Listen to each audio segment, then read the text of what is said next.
Hey everyone, this is Victor from Cyborg for Life, and I want to welcome you to episode 141 of Limb Lengthening Live, where the patients interview the guests. And today we have a very special event planned out for you. That's right. I sent out the call. We have a lot of top limb lengthening and deformity reconstruction surgeons from around the world joining for the 2024 Limb Lengthening Surgeon Summit. So I think you're in for a great show.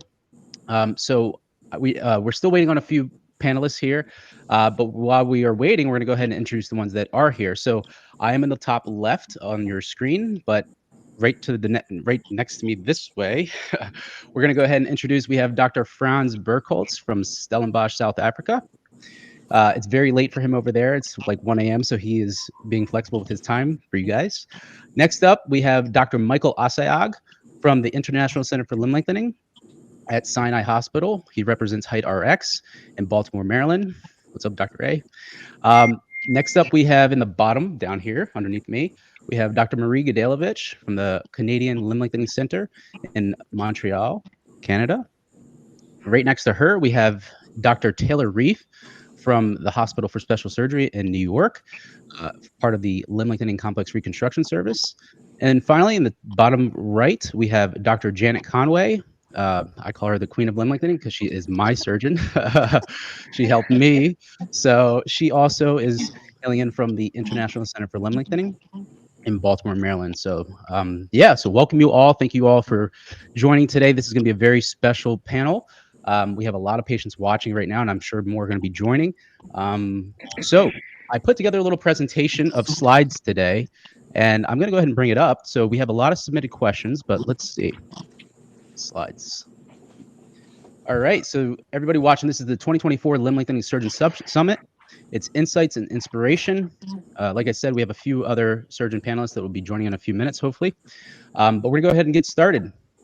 So on the agenda for today, we are going to start off with the submitted questions. So you guys, I put out the call and you responded with your questions. So this is technical questions about surgery, about stature lengthening, discrepancy, deformity, whatever you want to ask these world-class orthopedic surgeons.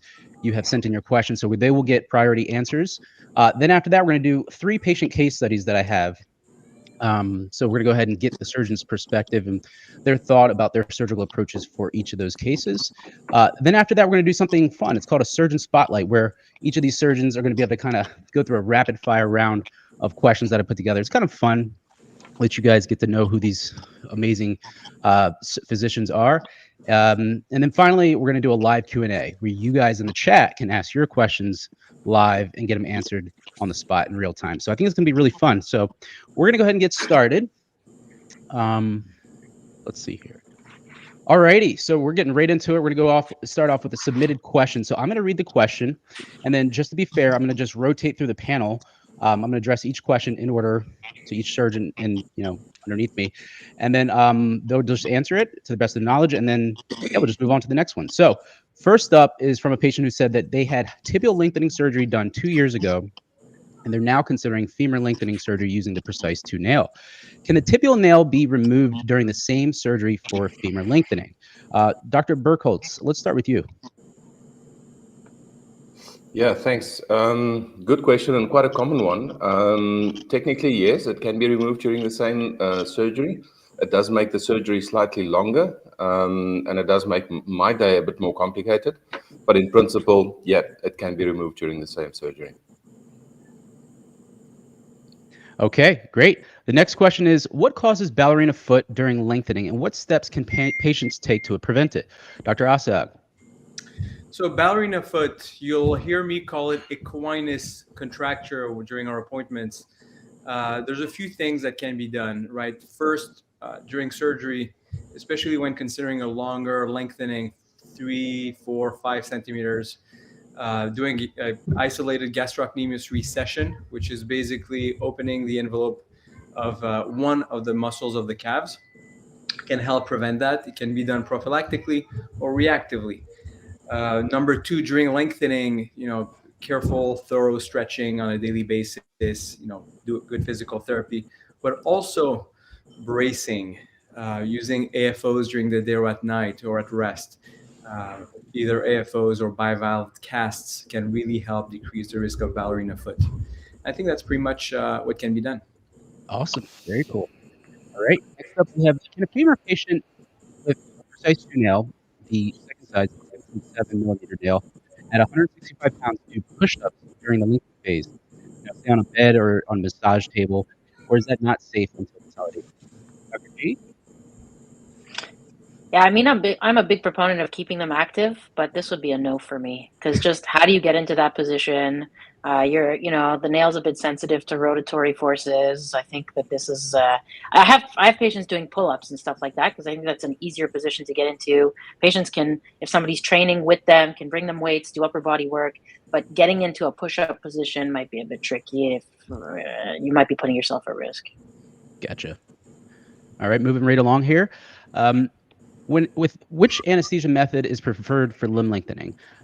General versus spinal versus epidural. Dr. Reif? We do mostly spinal because I think that gives us enough time to get the procedure finished under the time constraints of a spinal, especially if we're doing, just kind of standard lengthening.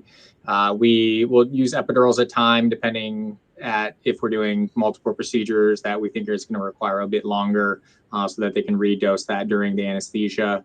We definitely try to avoid general, as do our anesthesiologists most of the time because they feel it's just harder to wake up from, and it's a little bit harder to control the paralysis that we use during surgery. Because we're pulling on the leg, and it's nice to have you very relaxed during that, which the spinal and the epidural provide. So it's usually one of those latter two options. Okay, very cool. What is your pulmonary embolism protocol? Are there risks of prescribing blood thinners for too long after surgery, or do you prefer administering it via injection or oral? Does this change, for weight-bearing implants like the Precice Max or any type of mechanical nail? Dr. Conway. Oops. Oh, sorry. Currently, I'm using Xarelto for 6 weeks.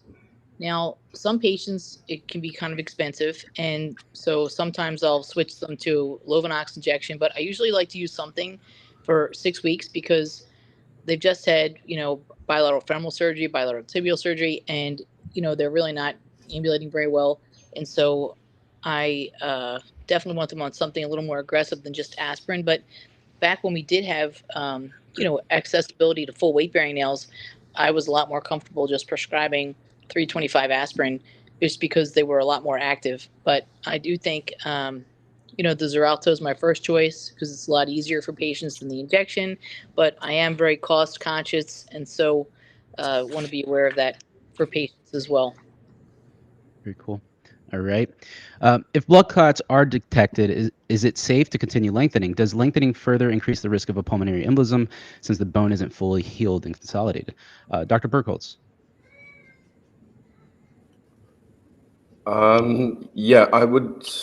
We would have to look at the total risk profile of the patient at that point, because a simple blood clot is different from a pulmonary embolism that has already gone to the lungs, and also the size and the location of the clot would be important.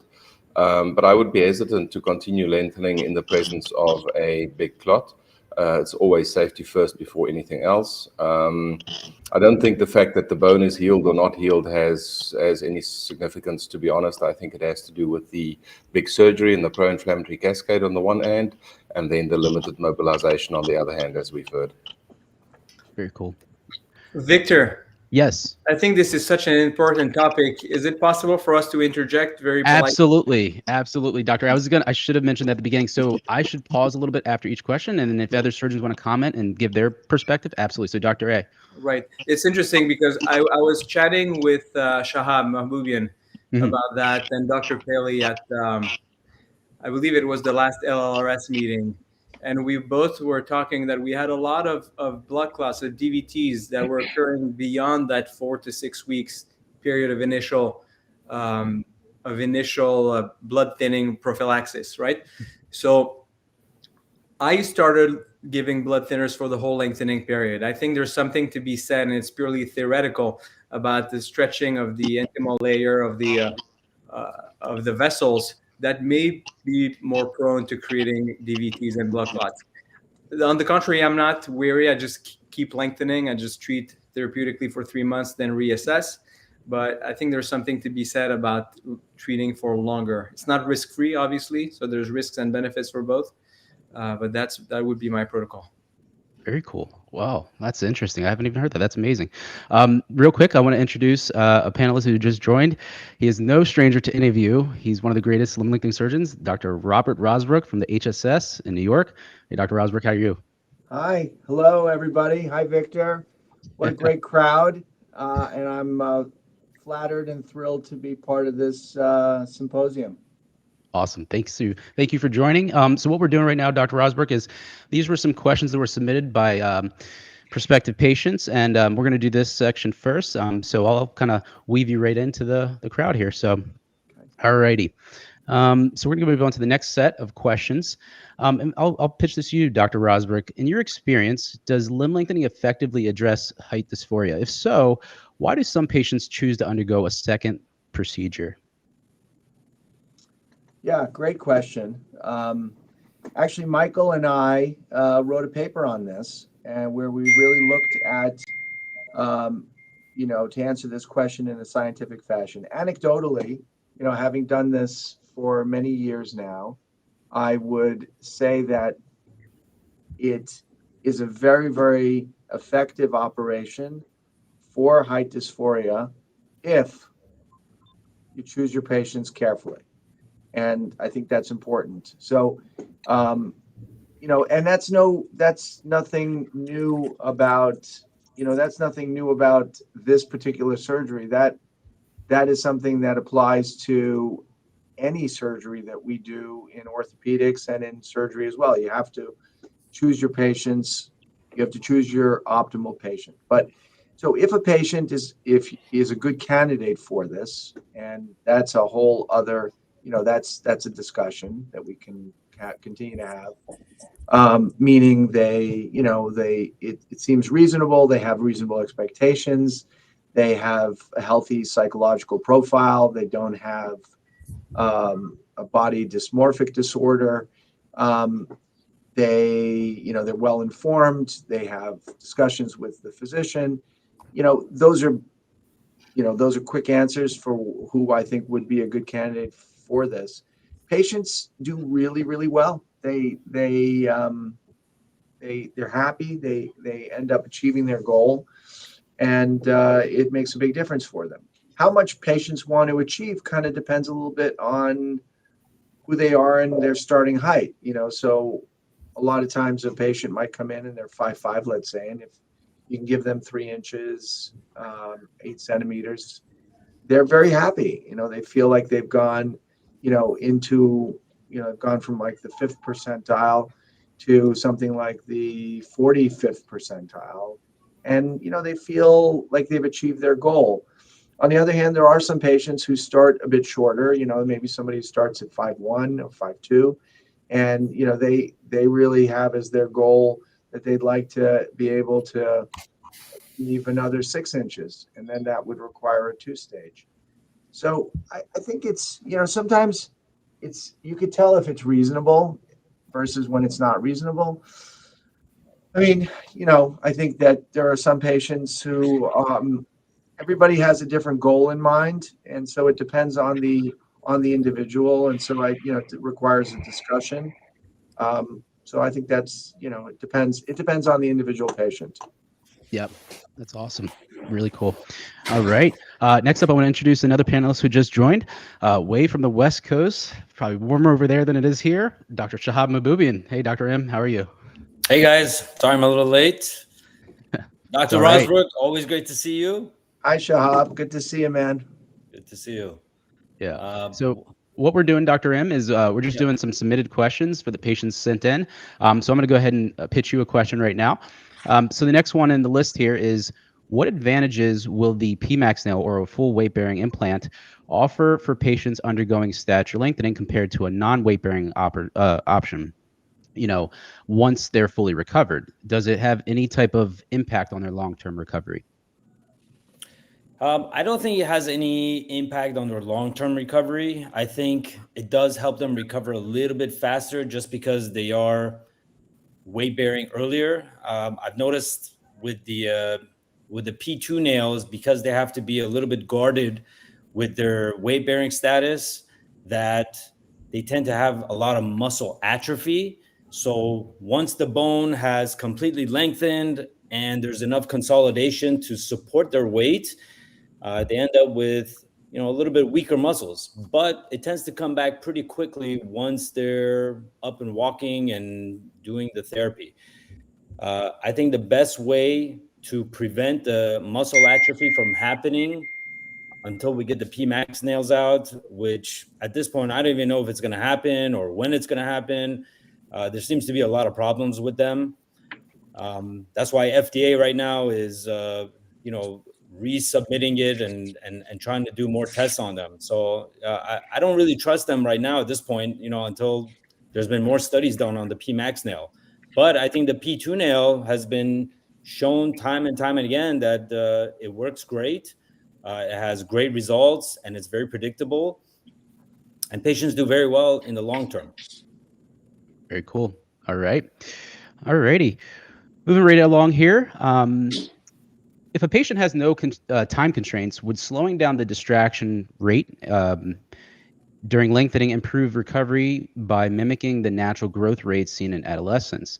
Dr. Birkholtz, let's go back to you. Yeah, look, in theory, the short answer is yes. Different structures need different distraction rates, and soft tissue, nerves, blood vessels, muscles, tendon units benefit from a much slower rate than bone does. The problem is we can't slow down so much that the bone heals, then we can't lengthen. So that's something called premature consolidation. So there's a sweet spot for most patients, and we compromise a little bit from the bone side to feed the soft tissue side. And, the sweet spot for most patients is somewhere between 0.75 and 1 millimeter a day for femoral lengthening. And we cannot really slow it down in a young, healthy individual much more than that at risk of premature consolidation. And neither can we actually speed it up much more beyond 1 millimeter a day for risk of bone consolidation.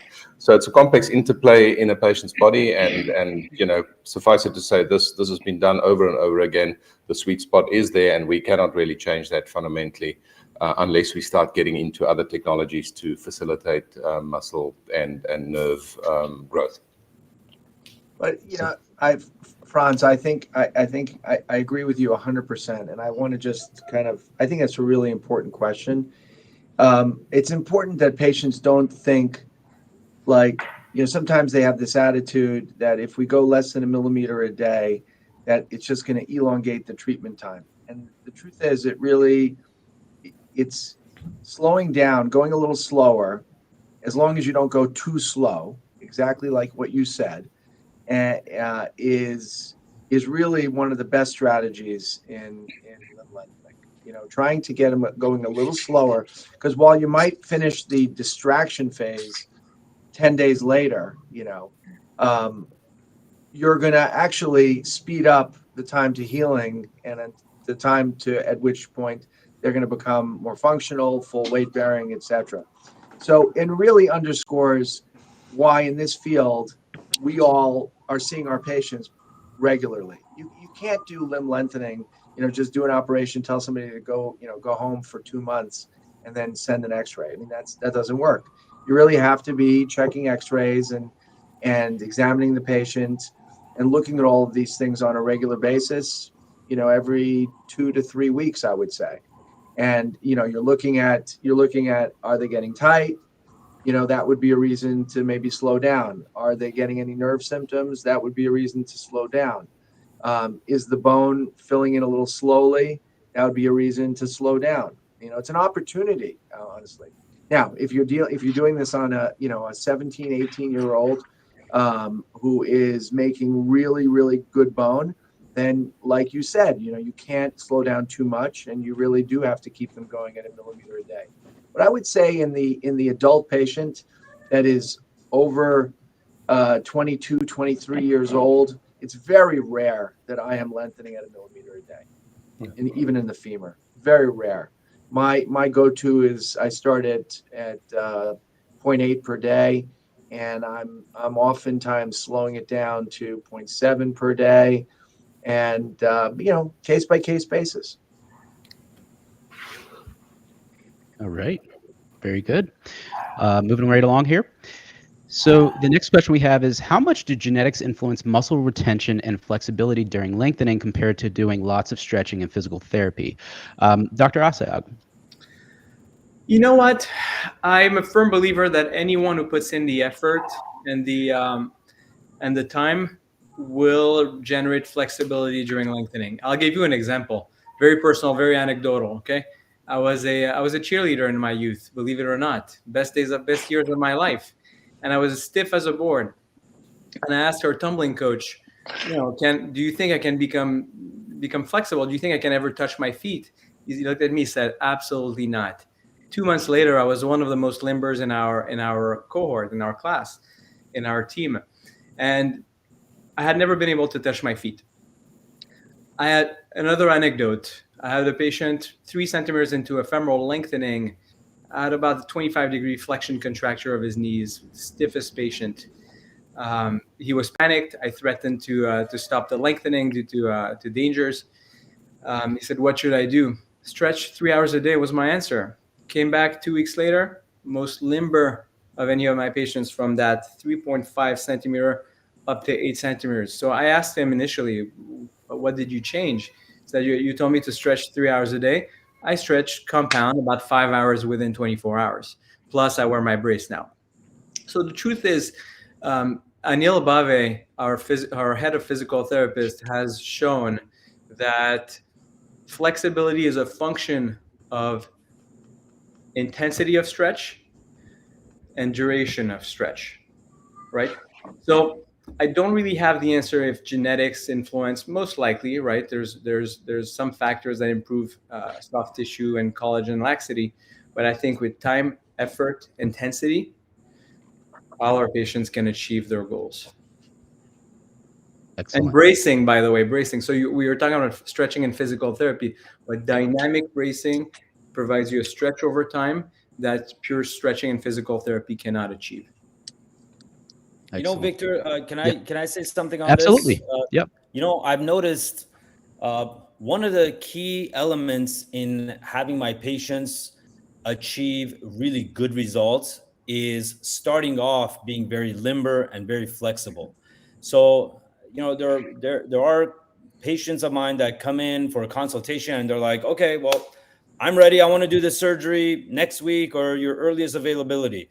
But they have really, really stiff hamstrings or even the calf muscles. And I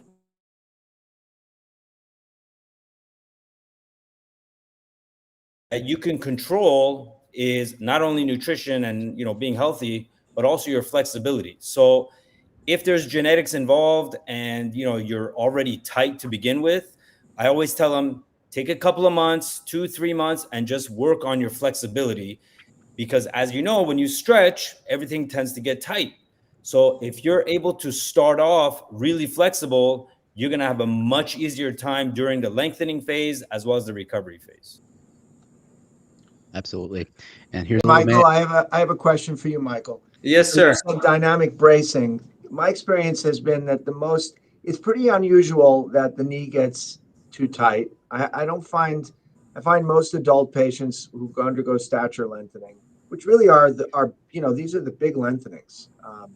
And I don't find that the knee gets very tight. I think that the joint that gets the tightest is the anterior hip, right? I mean, so my go-to stretch is prone knee flexion. We teach it in the hospital, and I really reinforce it over and over again. And at the first post-op visit, I get them. I say, show me how you're doing it. Make sure they're comfortable with the idea of doing it. And so when you say dynamic stretching, what joints are you dynamically stretching? So good question. Dynamic stretching or dynamic bracing will be useful in patients who start showing signs of contractures. You're right. 90% of patients will do great. Will never show more than 5 to 10 degrees of knee flexion contracture, mostly flexible, right? But once in a while, you'll have someone in your office come for maybe at 5.5 centimeters with a goal of 8, getting dangerously close to that 15 degrees of non-passively correctable contracture. Those are the ones who will get a custom knee device. As for the hip, a hip flexion contracture, very hard to brace and to have a patient be compliant to such a brace. So I don't use them for the hip. However, the prone quadricep stretch test is necessary. So shout out to my crew at the HP House.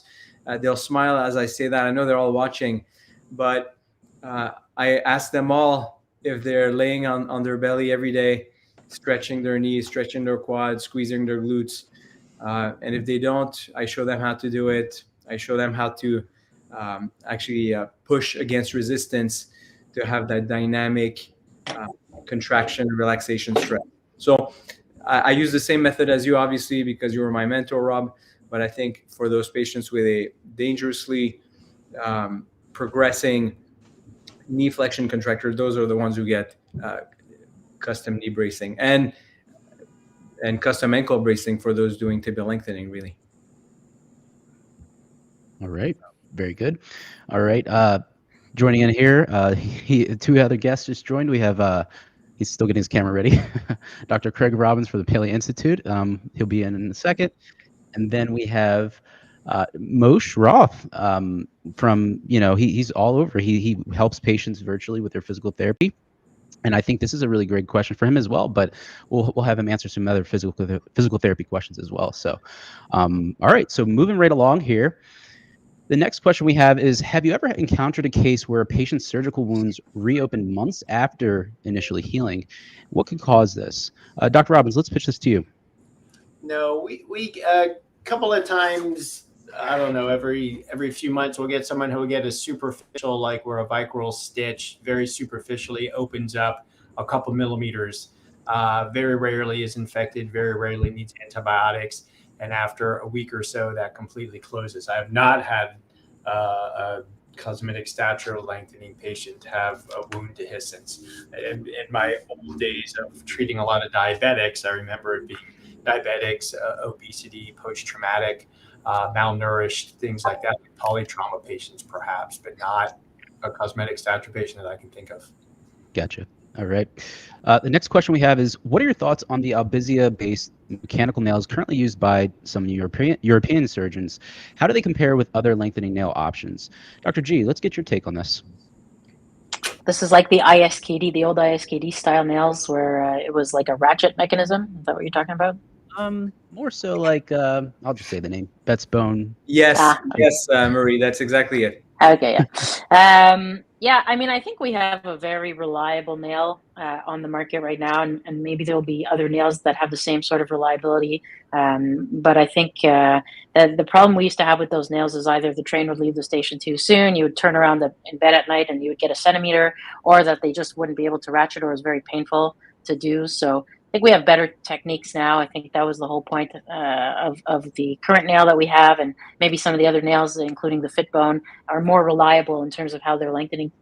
The thing I like the best about the Precice is that you can go both ways. I think that's a huge advantage for those of us who are trying to use it. If you're having a slow regenerate or cases where you need to use it for compression or whatever else, but you have a lot of control on this nail. Very reliable. It's been on the market forever, and everyone here knows how to use it forwards, backwards with their eyes closed. So that wouldn't be my first go-to. I would be using something that's more reliable for a lengthening case, definitely. Yeah, rate control and reversibility, I think, are huge. Yeah, I know a lot of patients will try to hold their ground. They'll say, oh, but that nail, there's been some improvements with it. They've changed this, that, and the other. And I know, I made videos on it. I said that I think the lengthening mechanism is there's a learning curve to it. But the surgeons that use those implants, they will try to stand by it, and they'll say, oh, our patients, they have this durable nail, this, that, and the other. I like your answer, Dr. Marie. I agree with it. I think that having something that's very accurate, precise, and can go both ways gets the patient to the end goal. So, Victor. Yeah. For your viewers, go on PubMed or on any research database and type Albizia or G-nail or Bet's bone, and look how many results come up. It's none. There's no data on those implants, and they've been in use for many, many years. Now, do the same thing with Precice or magnetically induced lengthening nails. There's tons of papers. There's Dr. Rozbruch published many papers about their reliability, their accuracy, their precision, healing rates, non-union rates, and so forth, complication rates. You won't find that with those European nails. So, everything is anecdotal, and there's been a lot of patients that have used them. So why don't we have that data? Right. Yeah, I it's mean, not for the faint of heart either. The ratchet mechanism requires the patients to get in to kind of some extreme positions that I don't think a lot of patients are going to want to do when they're lengthening. You have to do it many times per day. And anecdotally, when I followed one of these patients who had it done in Germany, they definitely came out the other side far tighter than I'm used to seeing after lengthening with Precice. So it would be great if there was some data on that. So maybe coming from some of these German surgeons, but I don't think anyone in this crowd is going to be leaving Precice to move to one of those because of the reliability of them. Is that nail even available in the US? No. Yeah, I think so. It's not. Okay. My experience with seeing those patients, the ones that I've seen, I agree, they're tight and they are, and the bone growth has not been great. I want to just comment on one of the things that Marie said. Hi, Marie. Hi. Yeah. I think that being able to go backwards the other direction is incredibly important. And I've gotten to the point where if I see a patient at the end of distraction, we've got 8 centimeters in the femur, and I look at the bone, and if I'm happy, then I say, great, we've entered the consolidation phase. I'll see you back in a month. If I'm not happy, like if it doesn't look really good, I don't waste time. I actually do the accordion maneuver. I've got this protocol. I mean, there's lots of ways to do it, but basically what I do is I have them spend 10 days compressing 10 millimeters, a quarter millimeter 4 times a day to squeeze it and crush the bone. And then they spend the next 20 days doing a quarter millimeter twice a day and get it back out to length. And I would like to publish this. Unfortunately, it's hard to there's no real great control group when you're doing this, but I am convinced that makes a huge difference in speeding up the healing. And I've been using that I've had a very low threshold for doing that type of protocol over the last couple of years, and I've been really, really happy with it. And when you have a nail that listens to you and it does exactly what you ask it to do, it's just a pleasure. Dr. Robbins, did you want to comment? No, I was going to say, if someone wants to put in an ISKD, I have a Wagner fixator on my shelf. We might as well. It's a legacy fixator from the 50s and 60s. It's a little bit out of date, like the ISKD. That's awesome. All righty. Moving right along here to the next set of questions. What is your opinion on the sleeper nail rebreak method for patients aiming to achieve quadrilateral lengthening? For example, lengthening the tibias first, followed by the femurs, then returning a year later to rebreak for additional length. Dr. Reif, you didn't get a full question before, so let's get your take on this. I'm personally not a fan. When I reviewed all of our lengthenings here, several hundred, the sleeper nails did terribly. I think it's because they don't get the bone grafting, when you ream the canal after, your initial drill holes. So I think, reaming the canal, putting a nail down those is a better way to go. Again, that was just our experience, and there weren't a ton of sleeper nails. But the ones who, you tried to just do a new osteotomy around the nail and then start lengthening again, they did not behave the same. So I would shy away from that as routine practice. Gotcha. If you had to guess, how many patients who think they're going to go for 16 centimeters actually come back and finish? Or how many get to 16 if that's their initial plan when they walk in the door and they're all gung-ho thinking on paper, not thinking in reality? Zero. Very many. No. Yeah. Less than 4%.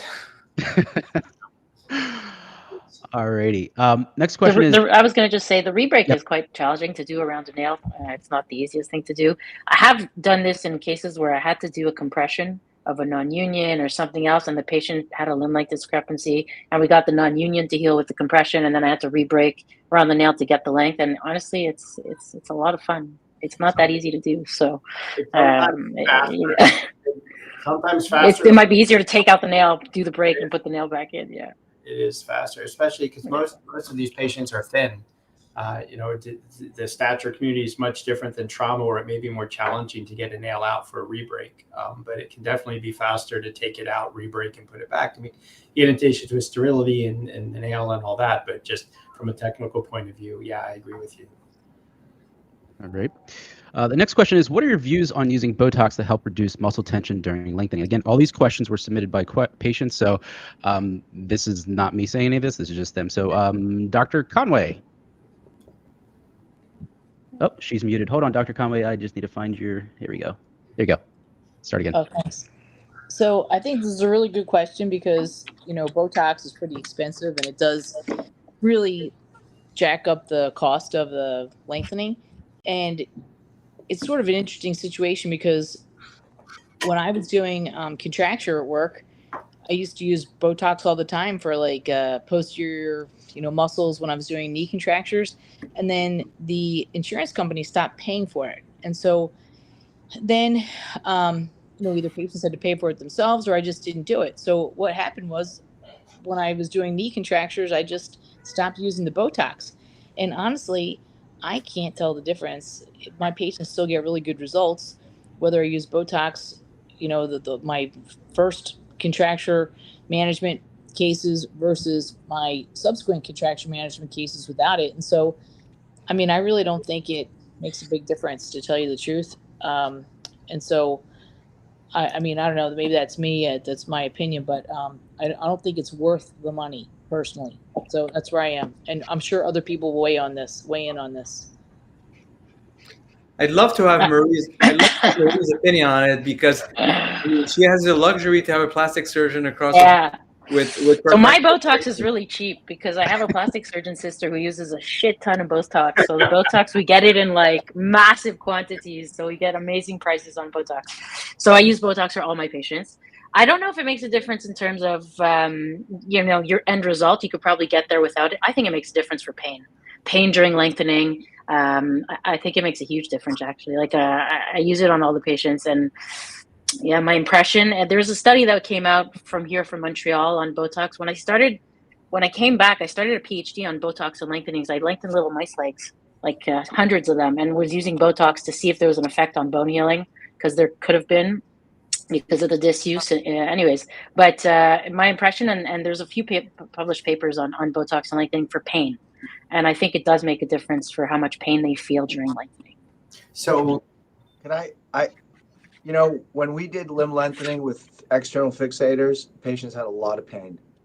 And for the last 12 years, 13 years that we've been doing most of our lengthenings with internal lengthening nails, the patients do not have pain. They're not, I have never used Botox, literally never used Botox. And I can't think of a patient in the last few years that has needed to be on a pain medication for more than 2 weeks after the surgery. They're not in a lot of pain. They used to be in a tremendous amount of pain with external fixators. Tremendous. The X-Fix pins ripping through the skin, and it was, created all these issues. But it's really, limb lengthening is not a painful operation.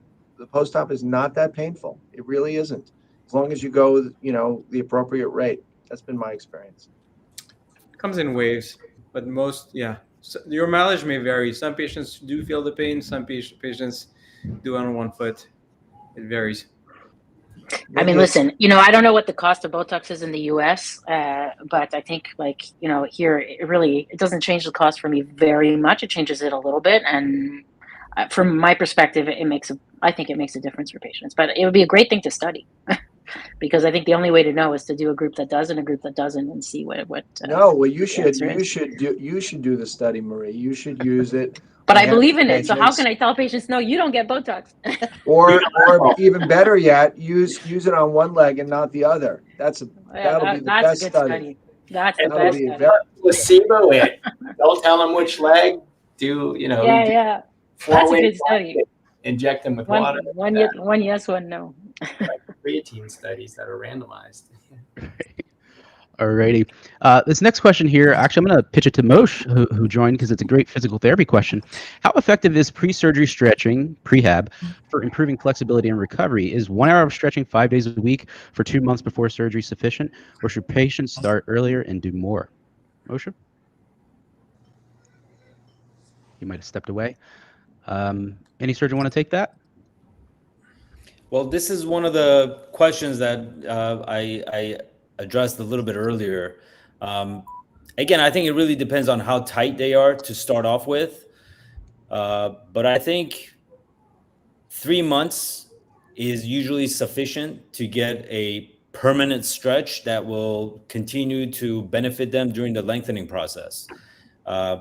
So I kind of think of it as, if you want to lengthen for the 3 inches, then you need at least 3 months. If you want to do 2 inches, then you need at least 2 months of stretching.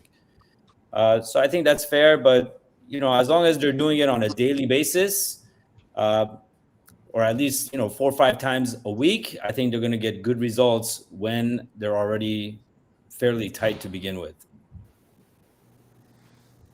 I am a big believer in that pre-surgery stretching. I really do think it's helpful because, if you start out tight, you're just going to get tighter. And so I always tell my patients, and it's one of the things I'm always checking for when they come in for their pre-op visit is, that popliteal angle and like the prone knee stretching, always checking, and their hips too, fixed flexion contractures, things like that. So I'm a huge fan, and I'll show them the exercises I want to do in the office and just tell them to go home and start working on it.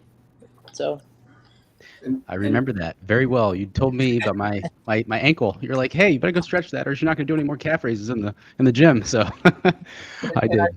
I think it's good because it also gets them to buy in, and they're realizing you can't just phone it in, write a check, show up, and get it done.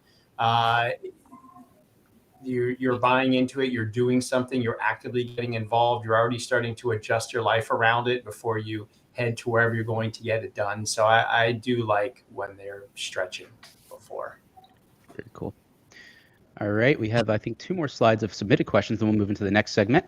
Seems like we're right on time here. So the next question is, for patients without a friend or family member to assist during lengthening process, is hiring a caretaker necessary? If so, how long would they typically need for assistance? I think we need to give this to Dr. Rozbruch, because Dr. Conway, did you get?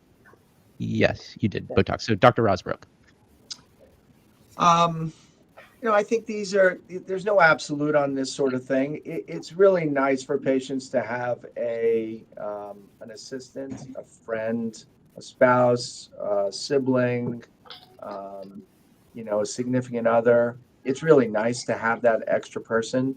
It's difficult to navigate if you're coming in for a post-op visit in a wheelchair and you've got a bag and you've flown in or you've been driven in. Having said that, it's not impossible. So I would say, listen, most patients, I encourage patients to recruit a friend. Most people can do that. I think if there are some people who are fiercely independent, they're kind of lonesome cowboys, and those kind of people, they're fine. They come in their wheelchair, they've got their backpack on the back of the wheelchair, they've got it all organized, and so there is a certain kind of person who can do it and not get overwhelmed. But and then we live in an age where you can hire people to bring you your food, and you can hire somebody. You can hire a TaskRabbit to help you with a transfer from the airport. So you have that ability. But I do encourage people to recruit a significant other, and if they don't have that, to be able to hire somebody as needed. I think it works out best. So these are the kind of things, you want to set people up for success.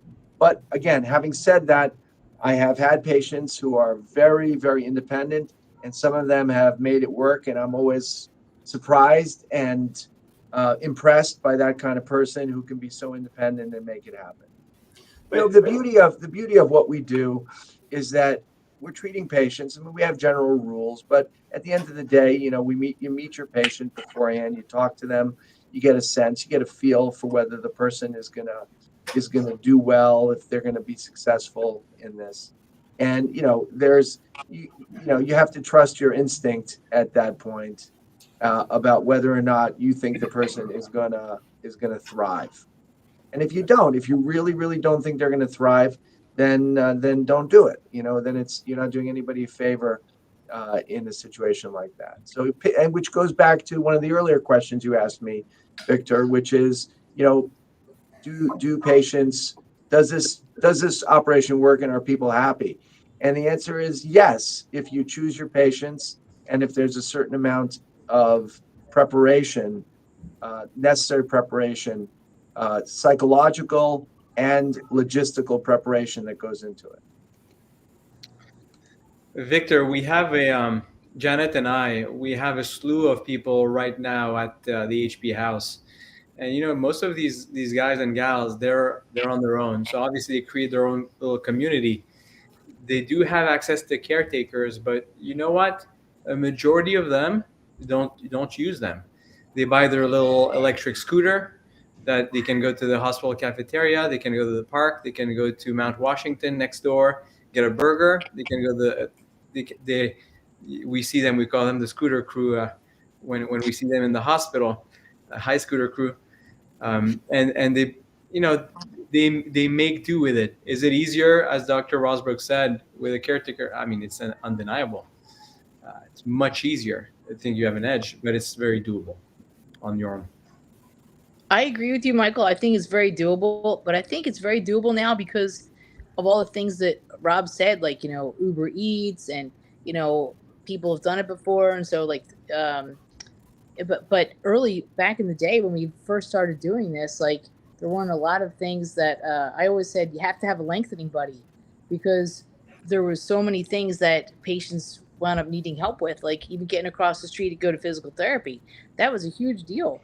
But now with the electric scooters and the Uber Eats and, their little community over there and just everyone sort of who was going before kind of giving people tips and tricks. And I think thanks to Victor too. I mean, he's really educated a lot of people about how to get through this process. And I give him a lot of credit for educating everybody so that they can, get all the advice and move on. So you don't need to be as needy, when you're going through this process.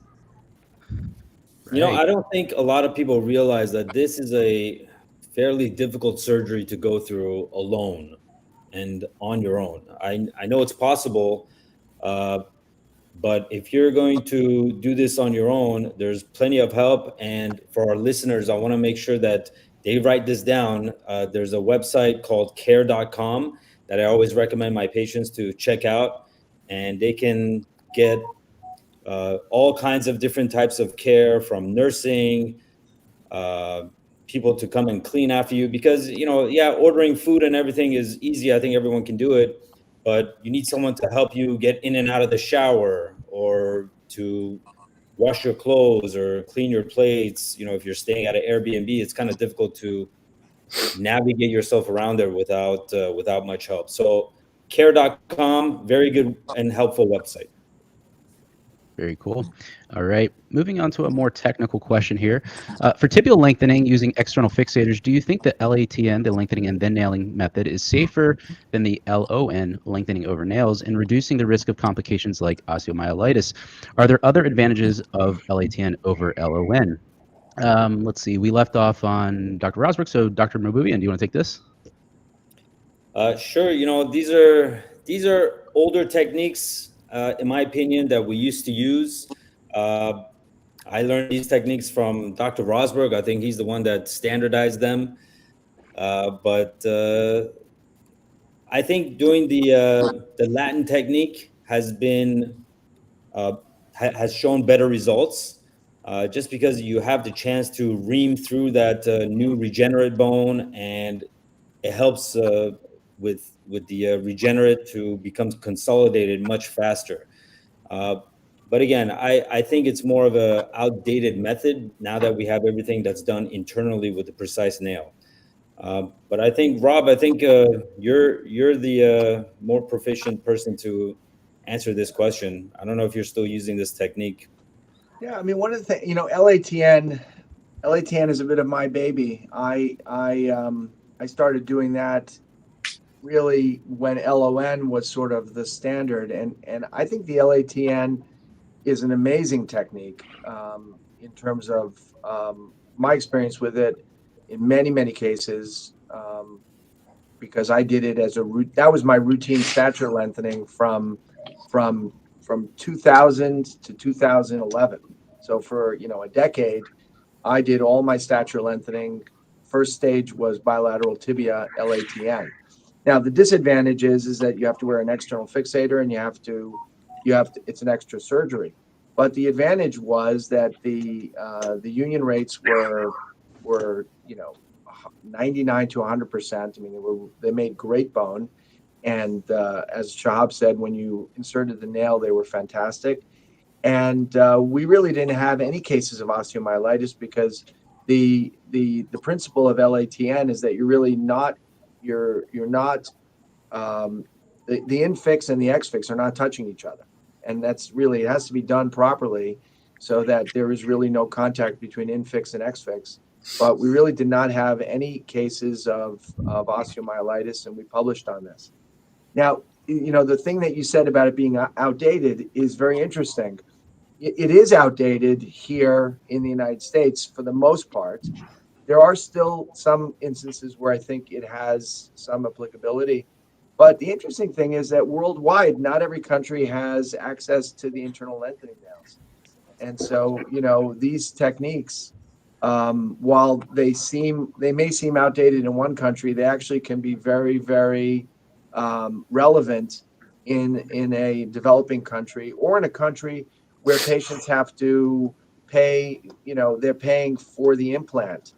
And so, sometimes the patients will not be able to afford an internal lengthening nail, but they will be able to afford a used spatial frame.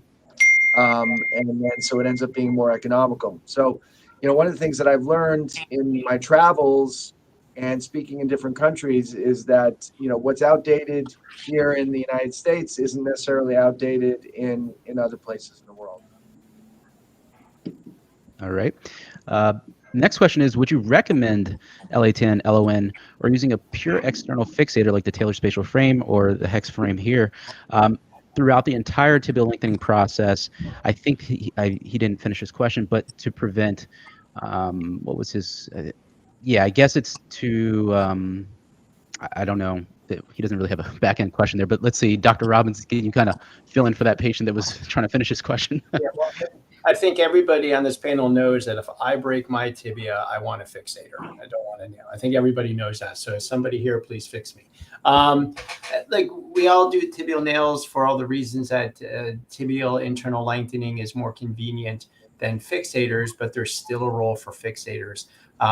Especially if it's not just pure lengthening. They have a little varus, they have a little malrotation, they have a little some other, you get 2 or 3 planes of deformity, then why not do a fixator? Or even do, you could do an acute correction fixator, then put the nail in and take the fixator off at the same time. I've had a few patients ask, will you do my stature lengthening fixator if I want it as opposed to internal, for no particular reason. They just want a fixator, especially with Precice 2, they can walk on it or something, or they're concerned about the rare complications of malunion. So I putting 2 on tomorrow on a guy who's having a little bit of lengthening, but he's really having some deformity correction. So I am still a big believer in fixator, but I don't think we've done a stature tibia lengthening with a fixator. I've had plenty asked, but I don't think any have pulled the trigger to do it, but I would certainly offer it if that's what they wanted. All right. Well, Craig, the interesting thing about, if you do if you do a limb lengthening with a fixator, and you know how to drive the hexapod, yeah, you're going to always end up with a really straight right bone. The issue really is are you going to get deformity when you take the fixator off? Is the bone going to bend a little bit, and are you going to get the deformity then? On the other hand, you know, we've all seen patients who have had lengthenings done with nails who have deformity. You really have to, it's very easy to mess up a lengthening. It's really easy to. So, I mean, this is a group of esteemed surgeons, and so this is not the group that does it. But your viewers out there, Victor, need to know that, you know, anything can get screwed up. And I have seen lots of lengthenings, particularly in the tibia, that end up with deformity. You know, they should have had a blocking screw. They didn't get the blocking screw. It ended up in 5 degrees of valgus. And so, you know, it's not for the faint of heart. And any technique, whether you use a fixator, whether you use a hybrid integrated technique, or you use internal lengthening nail, has to be done technically well. All right. Another argument. Dr. McClure and I published last year a paper about knee pain, right? There is a price to pay with tibial nails, and that's called anterior knee pain. And it can last a year, it can last 2 years, it can last more than that. And there was only one certainty in our paper, is that external fixation lengthening did not yield any long-term anterior knee pain. Whether it's because of the entry point, whether it's because of the violation of the tendon, whether it's because, you know, whatever it is, it's not happening with the external fixator. So for some people, that's compelling. That's a reason not to get the precise lengthening or the internal lengthening. All right. Since you presented that, I've been asking our patients now, and you got to be careful the questions you ask, because you may get answers you don't want. but I've been asking because I remember the discussion after you presented, and fortunately, our incidence of long-term or chronic or late knee pain is low, which makes me very happy. I can't necessarily tell you why, but you're right. It's definitely a thing, and we get asked that a lot. And fortunately, I can say that at least the people that I followed so far, it is still a low incidence. But you're right. If it doesn't go through your knee, you can't have a problem. And that's one of the many reasons why I would take a fixator over a nail if I had a problem. That's right. All righty. Moving right along here, we have, I think this is the last slide. Let me just double check. Yeah, last slide before we do a few patient cases, then we'll go into the live Q&A before we wrap up. So can being too thin negatively impact surgery outcomes? We often hear about the challenges for heavier patients that they face with weight-bearing nails, but what about patients on the opposite end of the spectrum? Let's see, we're going to go back to, let's see, I think it's Dr. Birkholtz. Yeah, this is your question. Yeah, being too thin is not a problem I have personally. It is, yeah, I think, look, it's actually a bit of a fuzzy question, to be honest. I think there's a spectrum of body shapes. We all know that. I think being too thin, if you have, you know, you're in a bad nutritional state, or you have something like that, that would be problematic. But, you know, somebody that's just naturally light and, you know, small boned, I think is the term they use. I can't see that would really impact you negatively, as long as you have enough muscle power and enough ability to move around and mobilize and that sort of stuff.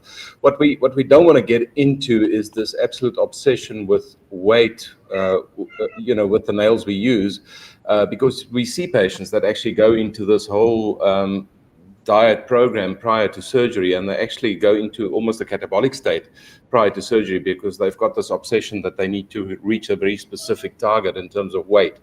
And I think that's dangerous, because then you're actually looking at impacting the bone healing and the recovery after surgery. You know, surgery is like being hit by a truck. It's actually, for your body, it's a massive impact physiologically. And we need all the nutrients and all the systems to fire properly to recover from big surgery like this. So if you're naturally small, that's not a problem at all. But if you artificially push yourself in that direction too aggressively, I think that can impact your recovery, and that would be dangerous. So that would be my take on it. Fair enough. All right. Next question. I think I've noticed in my patient population that some of the thinner patients with the less muscle mass do have a slower bone growth. And I think it's not that they're too light, it's that they don't load the bone as much, their muscle doesn't load the bone as much. And I do think that it might have an impact on how much and how fast they make bone. I would say that I've noticed that in my very thin, but by thin, I mean like very low muscle mass patients. Yeah. Start looking Yeah, at I think the other thing to no, the go other thing on, to please, think of Franz. is also sorry, man. The other thing to look at is also the biomechanics of the fixation, right? We know that there's a sweet spot for how bone gets stimulated, and obviously, the smaller we are, the thinner we are, the more rigid the implant is relatively to the patient's mechanics, and that probably also plays a role. But it's such a multifactorial thing. But I agree. I think bone growth, and that's why the individual approach is so important, that we need to monitor the patients, we need to follow them up regularly, and then adjust while they're doing the distraction. So if you have somebody that's tracking slower than the average for whatever reason, that we can impact or intervene at that point. Marie, Sorry, Mike. no, all good. That's very interesting. Marie, in those patients that are very thin, creating bad bone, look at their weight evolution. Are they losing weight? What's their nutritional status? Do they have 2 eggs in the morning, a handful of nuts, and maybe yogurt at night? They're catabolic. And if they're catabolic, nothing is going to grow, right? And the bones are expendables. Brains, heart, kidneys, livers want to live. Bones, you can live without bones, right? So look at their nutritional status, and then you may be surprised. It may not be about their small stature. I've seen guys who are very slender, very lean, but because they have such good nutrition, they're always in a small surplus like a bodybuilder. Their bone But lean is not the same thing. I'm talking. So the patients who don't have a lot of muscle mass, I think that makes a big difference. They're starting off with a lower amount of muscle mass. I agree with you. We weigh them actually when they come in now, just so that we can keep an eye on what's going on, because some of them don't eat enough and they are increasing their metabolic rate so they need to eat more and supply the body with what it needs to make bone. But my observation is based on their muscle mass, I would say. Interesting. Alrighty. The next question we have here, what are your thoughts on performing stature lengthening for patients with height dysphoria who fall within the average height range, 5'8" to 6 foot for average US males? Should there be a height cutoff for surgery, such as allowing someone who's 5'7", but let's say not 5'8"? Dr. Assayag. I'm going to be a little crude in my answer, but are there breast size cutoffs for breast augmentations out there? Not necessarily, right? You can always find a surgeon that will turn a double D into a triple F for any reason possible. Now, who am I to say what's the right height and what's the wrong height, right? I'm 5'8". I love being 5'8". It's not an issue. But if you were born in a 6'3" family, or you're surrounded by people who are 6'3", you may be very self-conscious about being 5'8". Height dysphoria is not necessarily rational, right? It's very emotional. It's about body image. It's about how you perceive your body, and that can vary widely depending on your perception, right? So I would say my cutoff is not a height cutoff, but it's a reason cutoff. Last week, I got a phone call, a gentleman who's 6'6" who wants to become 7 foot tall. And the answer was, it's addictive to be extraordinary. And the answer was, no, I can't help you. I'm sorry. I won't be able to help you. Or if someone asks me for their son and says, my son is 6 foot tall, and their coach said that if only they were 6'3", they would make it to the NFL. Well, please try out for the NFL and come when your career is over, because I can only make you worse. So I think there's no good or wrong height. There's only good or bad reasons to do it. And I believe that my friends from HSS think slightly different than I do, but it's just a matter of reasons in my mind. I'd like to hear Rob or Taylor's opinion on that. I think there's a moving target on what is acceptable. That's probably different for most of us than what is, accepted by society at large right now. This is still a newer topic, especially as it's becoming more broadly utilized with the internal lengthening nail. So I think most of what you said is right. I mean, I think I don't really get anxious around 5'8" or 5'9", because I think there's a lot of people who are around a lot of tall people in America who want to be 6 foot tall, and I don't have a problem with that. But I think there's still a perception among a lot of other surgeons who view this, as pure cosmesis, that we should really be reserving this for the below average height population, and that we're a little cavalier when we don't. So I think that's evolving, and I think it may look differently, the landscape of that question, in 10 years. All right. We're going to answer this last submitted question, then we'll move into the patient case studies. And I'd probably want to get a few surgeons' take on this, as this is a really big topic. It's what's really going on in the state of limb lengthening right now. It's what would you like to say to surgeons offering limb lengthening in ways that prioritize profit over patient safety? For example, clinics that use questionable techniques, they rush the lengthening phase, they provide inadequate follow-up, or they allow excessive lengthening amounts than what's otherwise considered safe. What would you like to say to these surgeons? Let's get your take, Dr. G. You can take it off, kick it off, and then we'll get some other surgeons' take. I mean, I personally don't believe that these kind of centers will ever be successful long term. Eventually, patients wise up and they know what's happening, and they hear about it from other patients. And your reputation is everything you have. I know exactly what and where we're talking about. I think the current reason why this still happens is because the price is prohibitive to being able to do it in places that have more modern techniques, safer techniques. And so because there's such a huge difference in price, patients can sometimes fall in the trap of saying, okay, well, because I don't have the money, I'm going to go get this done in a place that I know is questionable, because there's already a lot of information on that out there. I don't think that that's the issue. I think it's that eventually, perhaps with more advances in different nail technology, some of the prices of the equipment will come down and it'll become a little bit less prohibitive in terms of price. And hopefully then we'll be able to offer it safely to all the patients, not only the ones that can afford it in North America right now. You could be done by 8 for sure. Great. Okay. Alrighty, that was well said. All right, so we're going to move into the next section here. This is the patient case study section, and I had 3 patients that submitted a case study, meaning they were having some sort of mild or more severe complication. They wanted to get your surgeon's take on it. Obviously, we know that this is a medical disclaimer giving out here that this is not medical advice. Please seek your surgeon's advice, your physician's advice. These are just world-class limb lengthening surgeons giving their take on their surgical approaches. So, all right, so I'm going to read the synopsis, the symptoms, the patient plea, and then we'll kind of keep moving along here with the order that we had. So the synopsis: the patient underwent, this is for drop foot. The patient underwent tibial lengthening surgery 3 weeks ago from today. 5 hours post-op, the patient had significant swelling in the right tibia, which led to drop foot. 2 days after surgery, a second surgery was performed to address the swelling and assess nerves and muscles. Surgeons determined that there was no damage to the muscles or nerves. They are optimistic about recovery. The symptoms that the patient presents with is persistent drop foot in the right leg 3 weeks post-op.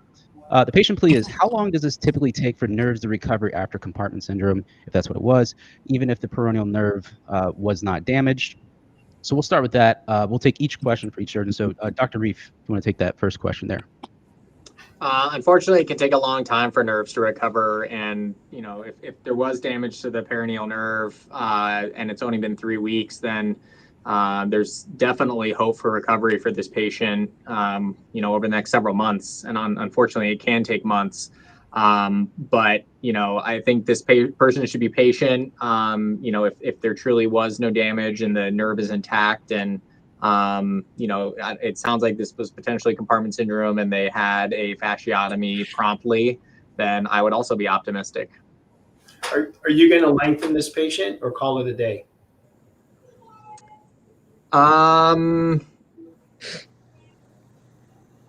mean, tricky question. I don't know this person. I don't know the situation. I mean, the doctor in me says we're calling this a day.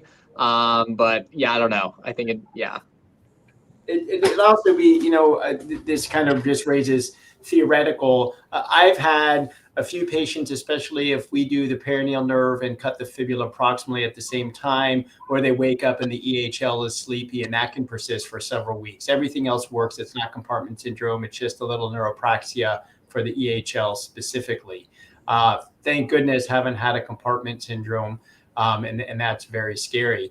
But is that really is this a true compartment syndrome? And how, if it was, how could everything be fine and the nerve still not function? I mean, there's much more to the story than the synopsis, but I think it's just highlighting the fact that bad things can happen and that they recognized it and treated it, which was good. And our patients who have had isolated EHL neuropraxia, they do lengthen as per usual. And fortunately, to my knowledge, all of the toes have woken up before the end of lengthening. But you're chasing a nerve that's trying to recover as you're stretching it. So it's always a little hesitant, and I'm happy all the nerves work when they wake up. Yeah, I think a full perineal nerve injury versus an EHL kind of, little loss of strength there is two different situations too. Yeah. So Yeah. And then I don't know who's on that Facebook group that Victor's part of also, but there was a horrible case, a kid post-traumatic had a lengthening, and mom said he woke up with perineal nerve problems, and the screw was from lateral to medial about 1.5 centimeters below the head of the fibula. Like, I'm positive it was in the screw. The screw was in the nerve or wrapping the nerve or something. Maybe was that what happened here? We don't know the rest of the story. Yeah, this patient is he did continue to lengthen. The surgeons were pretty, said, hey, look, no damage to the nerve, so they did continue to lengthen. So that's the answer there. The next question that he had is, how common is drop foot after tibial surgery, and should a fasciotomy have been done prophylactically? Dr. Conway. Well, I really don't think foot drop is pretty common after tibial, osteotomy surgery. If you're talking about doing a lengthening and, osteotomy, tibia, fibula, and putting a nail in for lengthening, most of the time we do perineal nerve decompressions prophylactically anyway. So, we're seeing it, we're looking at it. If we put a tib fib screw in, we're making sure that the nerve's protected. So I honestly think it's pretty uncommon to have this problem. And as far as fasciotomies go, for osteotomy of the tibia and fibula with insertion of nails and length, I think the anterior fasciotomy prophylactically can be a little deceptive, because we used to do it percutaneously, and sometimes it was hard to make sure you got the whole fascia, right? And then the other bad thing is, if you do a fasciotomy prophylactically and then the patient, recovers and starts working out again, all of a sudden that fasciotomy is bulging and it sort of becomes a very unsightly situation. And I've had patients where I've had to go back and do a little muscle debulking and put some Dermapure over that, sort of like a hernia repair, So I don't do a prophylactic fasciotomy anymore. I'm very careful with my osteotomy tibia fibula, and compartment syndrome is pretty rare. And the perineal nerve, as long as you decompress it, you really shouldn't be getting a foot drop. But that's my opinion. That's where I am on things. So interestingly, where I see the most of these drop foot coming from are areas where a lot of LONs are being done. And it's not necessarily during the lengthening, but it's right after the second surgery. And that common perineal nerve or sciatic nerve is under tension. And the patient is asleep. And they don't have any nociceptive feedback. They can't tell the staff, hey, I'm hurting. So what happens, right? The staff, as they prepare the leg, they take the foot and they just raise it up with a hip inflection and a knee extension. And that creates maximal tension on the sciatic nerve. And the guys, they wake up, they have drop foot, they can't feel underneath their foot, and it takes 6 months, sometimes up to a year to recover. Just that traction injury. I don't know if the rest of the panel has seen that, but I think when it's common, that's in that type of situation. But as Dr. Conway said, it should not happen. There's ways to prevent that from happening. Okay. Yeah, then actually I want to get Moshe's take on this if he's around this time, is what interventions or therapies could be done to help accelerate recovery from drop foot if the patient did have this? Let's just not say that it is a long-term thing, but what have you worked with patients in the past, Moshe, that did have drop foot, and what type of therapy did you do? Oh, we don't hear you, Moshe. Try to rejoin and come back. We'll come back to you on the next question. All right. Let's. Is there any therapy or anything that could help with drop foot, or is it just a waiting game? Dr. Assayag, if you want to finish that one. Well, you got to prevent complications from that drop foot, right? You don't want contractures to start setting. You don't want whenever and if the nerve recovers, you don't want to end up with more problems. So first thing to do is a lot of physical therapy. Maintaining. Oh, Moshe is back. He's back. I want to answer after that, but maintaining range of motion through a passive, active, assisted range of motion, bracing, using use an AFO brace at night, but also during the day.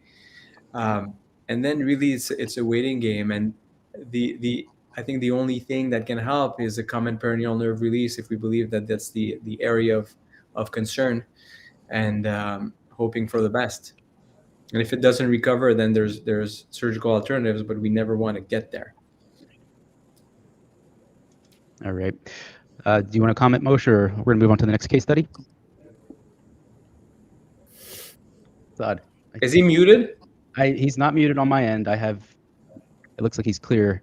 Moshe, if you leave and come back on, I'll try to kick you on. I'm going to just keep it moving here. But let me share the next set of slides. Now, this is a case that a patient that I've consulted with in the past, he has submitted his patient's case. So this is a different, he set up this PowerPoint, but this is about an IT band that was not released prophylactically. He underwent quadrilateral lengthening, he did femur lengthening and tibial lengthening, but so this is going to be a 27-year-old male underwent quadrilateral lengthening via Precice 2.2 nail.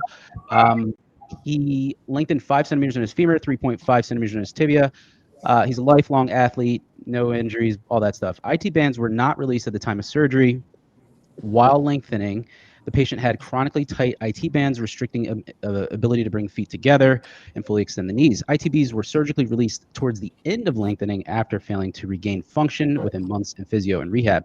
The IT bands ruptured off the distal attachment. Then he said when surgery, so the patient was told that the IT bands would grow back, but he has seen no improvement in over 9 months. The patient is starting to complain, pain, discomfort, knee, and it's getting worse post-op. This is him pre-op on the left, as you can see. Then he has that contour, you can do distortion there. So you can see all the different slides that he put together. And he is just worried about that. He's saying that the IT band fascia has curled up into the side of his thigh in the lateral portion, and there's this large palpable lump on both of his thighs where the IT band was released after surgery. And what he wants to know is, what does the IT band, what's its function? And then he did his research here. These guys are amazing. Let me just go to his question, what he's asking. Okay, here it is. So the patient has increasing pain with his knee joints and loss of stability of his knees. He's not able to perform any plyometric exercises at 1 year post-op. And he's just wondering, I remember when I talked to him, he's just wondering, is he going to get better? Is this like something that's really, serious? So I think we left off with Dr. Conway. So Dr. Rozbruch, we're going to get your take on this. Here's his questions. Yeah, well, I would say, I think that femur lengthening of the magnitude that we're doing for stature absolutely requires an iliotibial band lengthening.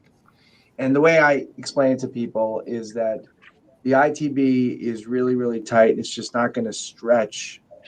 It's not going to stretch adequately. So just like we cut the bone and gradually lengthen the bone, we cut the ITB and we gradually lengthen it. It's not like it actually grows back very, very well. I often will refer to it, help people, and I say that the ITB is like the weed of soft tissues because it will grow back and it grows beautifully. And patients will not end up with a gap So I think it's really the wrong thing to do to not release the ITB at the time of the femur lengthening. The only time I don't do it is for really, really small lengthenings, maybe like 1.5 centimeter lengthenings. Now, having said that, I have seen some patients from other places that did not have, particularly some of the European centers that don't do it routinely. And I mean, I've seen some people come back, they're walking almost like aliens, with these horrible hip flexion, abduction contractures. And I have done some ITB releases, but I think it is, and they'll end up being better. But it's a different operation when you do it and it's so tight, and then it springs, which is what sounds like happened to this guy. So listen, I think the take-home message is ITB should be released at the time of the initial surgery. It was done. You can see that it has separated, and there's some muscle that is popping out, and this is an unusual case. I mean, it has to be looked at. The patient has to be examined. I can't give an answer exactly now, like what's the exact thing to do. But I think that this could have been prevented by doing a routine ITB release and lengthening at the time of the surgery. All right. Oh, Dr. A, I think you are muted. Can we see the location of the surgical scar by any chance? Sure. Let me see if I can get that. Because looking at that, I can't make it any bigger. I'm sorry. Looking at that, it looks like it's a very high scar. It doesn't seem to have been released at Gertie's tubercle or at the usual space. If it's been done very high up, if that, I don't know which one is the scar, but if that's what's on the lateral thigh, it could only be a muscle herniation rather than an actual rupture. So, if he wants, I'm not here to give advice, but if he wants, advanced imaging to see what's really happening, he could talk to a surgeon about it and talk about a plan to fix that issue. Okay. Yeah, I think he did get it done distally. He got it released. This is all post-op, Dr. A, but you're right. It could be a muscle herniation. And can that be remodeled with surgery? Muscle herniations are fixable if you close the fascial defect, yeah. Okay. All right. Well, that'll be good news to him. I'm thinking he'll be very happy to hear about that. Now, is there a functional or performance type impact on him long term, or is he going to be able to recover from the IT ban? It's a question: does he feel unstable? Does he feel like he has any limitations? If that's the case, yeah, that's definitely a functional problem. Okay. All right. Very good. All right. So we're going to move back to the other presentation. Let me just pull those up here. All right. We are going into. Let me just fast forward to where we were. All right. So this is the. This other patient case was just submitted. He had a discrepancy. He had a posteromedial bowing of his tibia, as you can see here. This is just a before and after when he was young, age 13. Now, he had two options. It was either epiphysiodesis. I can't say that word. It's basically like you stop the bone growth on one side to allow the other side to catch up. He did choose that option instead of using the Ilozov ring fixator, just because it was very unsightly at his time, and he was only 13. Fast forward 25 years, he's age 40. He presented with knee pain, hip and back pain. He had a 3 centimeter discrepancy at that time, and he did opt for the Precice 2 nail to correct that. But would you surgeon, he wants to know is like, would you have done the same intervention and opted for stopping growth on one side, or would you have done lengthening and used the multiplier method to predict his discrepancy long term? I will pitch this to Dr. Mahboubian. So, we're in the business of lengthening bones. That's what we do. I don't like this epiphysiodesis where a lot of orthopedic pediatric orthopedists, they destroy the growth plate to stop the growing on one side so that they even out once they're done growing. With the techniques that we use, with the new devices that we have, either internal lengthening or even external lengthening. For example, this person that has a little bit of curvature, I think they have the opportunity to achieve their maximum and normal height. There are people that, one leg grows a lot slower than the other side. And that's why these pediatric orthopedists, that's what they're trained to do, is to stop the growth on the normal side, which I know there's a time and place for some of those, but I think if they are able to come to one of us who know how to lengthen bone properly, and I know a lot of them also know how to do it, but I think that's a better way and better technique of correcting leg length discrepancy is to try and lengthen the side that's going to end up shorter. Now, you could do this in phases. It doesn't have to be all done at the end when they're completely done growing. They could do it one surgery during their adolescent years, and then a second surgery once they're adults and they've stopped lengthening. So that's my opinion. Again, you're talking to a bunch of limb lengthening surgeons, so we're a little bit biased. Yeah, Dr. B. Some of us are pediatrics too, but I think historically, for the pedipod's amongst us, Craig, you'll help me out here. But historically, people used to say, posterior medial bowing, you don't get that much discrepancy. There's not so much deformity. You just do the epiphysiodesis and they'll be fine.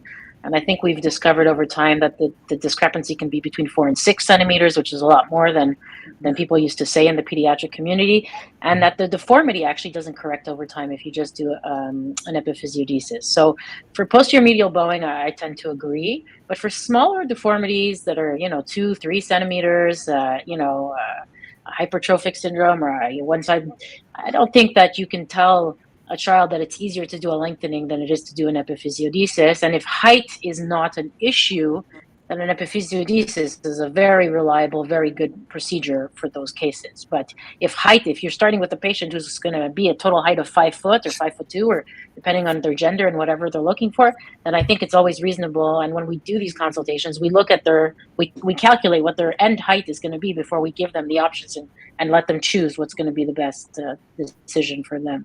So I think both have a role, but in posterior medial bowing, I agree that historically, I think we've underplayed the role of the deformities and of the size of the discrepancy. Dr. B, did you want to comment before we move on? Yeah, very, very similar answer. I think epiphysiodesis is an incredibly powerful technique, and if it's used appropriately, like any of our surgeries, it will actually serve a lot of our patients very well, and it is simpler than lengthening. It is a day case, and it is not a big, long recovery. But, I take both points. I think the other thing that the patient asks is, would we have done something differently at initial presentation? Initial presentation was 25 years ago, so the landscape looked very different. The techniques we used looked very different. Some of us were practicing, some of us were not. So it's a bit of an unfair question to say what we would have done at that time, because you have to take the time concept in consideration. At that time, a laser of lengthening was probably the only lengthening you could get, or maybe a monolateral lengthening. And this is a complex three-dimensional deformity. So I probably would have offered an epiphysiodesis 25 years ago as a starting point. And that would probably not have settled all the components of this patient's problem, but it might have made the second surgery a little bit easier.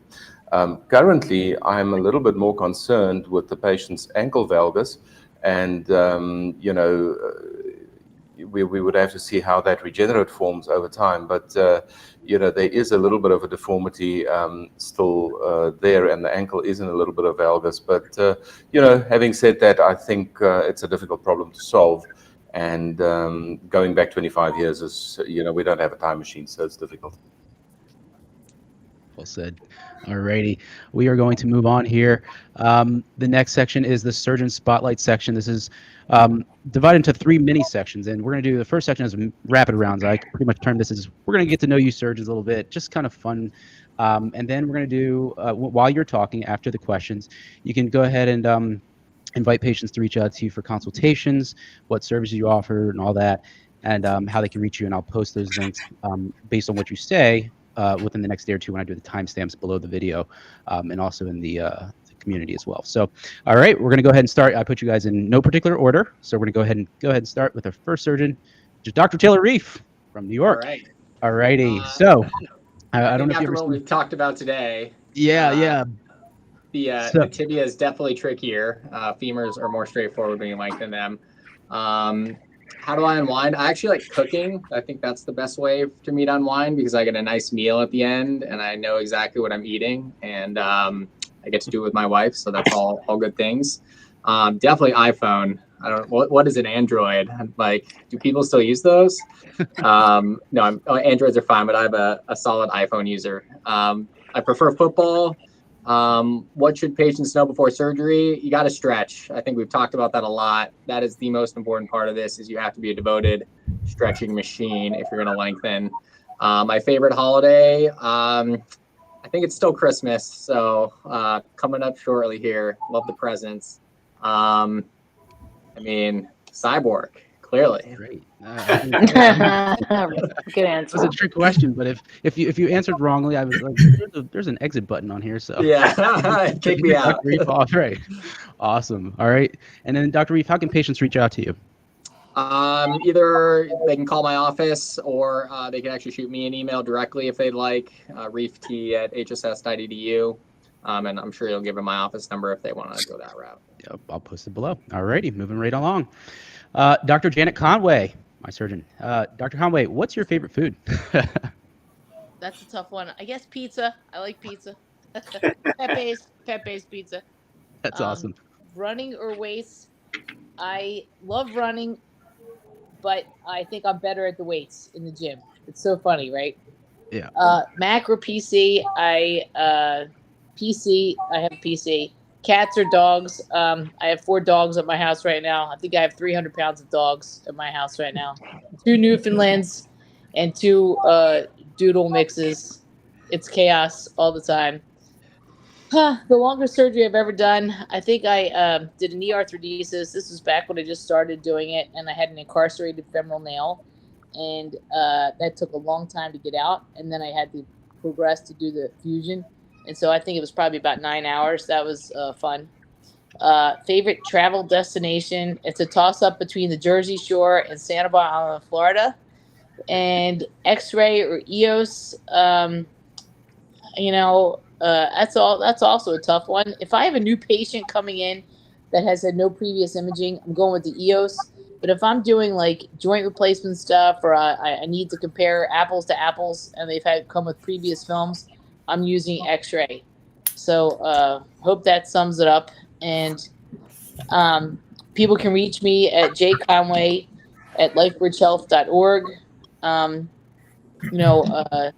And I think the only last point I want to say is lots of vitamin D. No one talked about it. I think it's super important to load up on it, and 100 grams of protein a day. Get your body ready to lengthen. I love it. I love it. Great pitch. All righty. Dr. Franz Birkholtz, Dr. B, where do you like to go for summer vacation? I think you said that it's coming up here in a few days, right? Yeah, remember, we flipped around, right? I'm in the southern hemisphere, so I go to a place called Hermanus, which is a small, traditionally fishing village, one of the most beautiful places in the world. It's got mountains on the one side, ocean on the other side, reminds you of the Riviera before it became popular. So beautiful place, good wine, good food, great time with the family. Next question, external fixators or internal nails? Well, locally they call me the Lord of the Rings, so that should be easy to answer. But it really depends on the patient and the problem we're trying to solve, right? Favorite way to spend a day off? Probably hiking in the mountains, spending day with the family. Coffee or tea, is that even a question? Clearly it's coffee.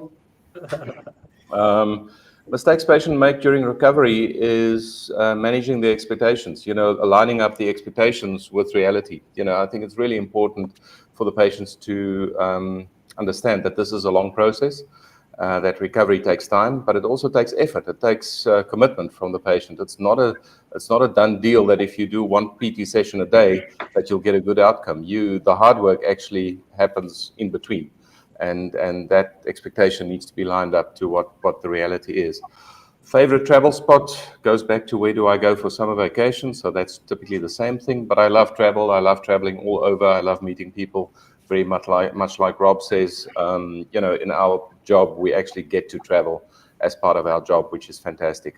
And learning about different countries, different colleagues is great. Rugby or soccer? Rugby. I mean, in my country, if you look like me, you're a rugby player. If you don't look like me, you're a soccer player. So I'm biased, but rugby. And it's like a religion out here. It's like a religion. That's great. I love it. All righty. Moving right along, we have Dr. Craig Robbins. All right, Dr. Robbins, starting off with your favorite holiday, Halloween or Thanksgiving? I think I know the answer to this one.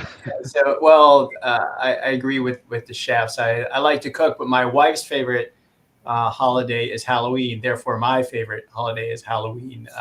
We have a band, we have a party. She decorates for a month. I cook a meat fest skeleton with all the meats for about a week before. So Halloween, definitely. All right. If you weren't a surgeon, what would you be doing? Oh, gosh, I hope I'd be an astronaut. That's great. Audiobooks or books, actual books? Audiobooks, at least 1.5 a week, because I run a lot, I drive a lot. Podcasts, audiobooks, the more the merrier. I can't get enough. Double, triple speed, hit me with whatever you got. That being said, if I have time to sit, like I'm not driving, there is something nice about holding a book in my hand, but not a digital book. It's got to be a paper book. Gotcha. Who inspires you most in your life? That's a tough one. I have 4 kids and a wife. I mean, what do I say? My family. How about that? Is that a nice generic answer? It's. I mean, I think most of us, if we don't have human babies, we have fur babies. You wake up and on a hard day, you think, I got to get through it for them. So I think that's a real sentiment we probably all share. Family comes first. I'd say we all probably identify as parents, husbands, lovers, whatever we are, and we happen to be surgeons too. And hopefully we're good or great at both. All right. Most important for a successful lengthening? I like the things that have been said. These are elective cosmetic cases. You have lots of time to prepare, and your forum and all the good information these surgeons put out really helps. So knowing what you're getting yourself into is absolutely critical. All right. And do you prefer the mountains or the beach down there in Florida? I grew up in Florida. I hate the sand. Salt water is for the fish. Give me a mountain. Hiking or climbing? Back before my slack wrist reconstruction, I was a pretty good rock climber and canyoneer. I can't do that anymore, so got to be hiking. All righty. Very cool. Dr. Robert Rozbruch. All right. Driving or biking? Biking. Do you have a car? I do, but I don't put a lot of miles on it. I love it. You invent a new surgical tool. What would it be? Oh my God. I'm writing this one down. Yeah. What would I invent?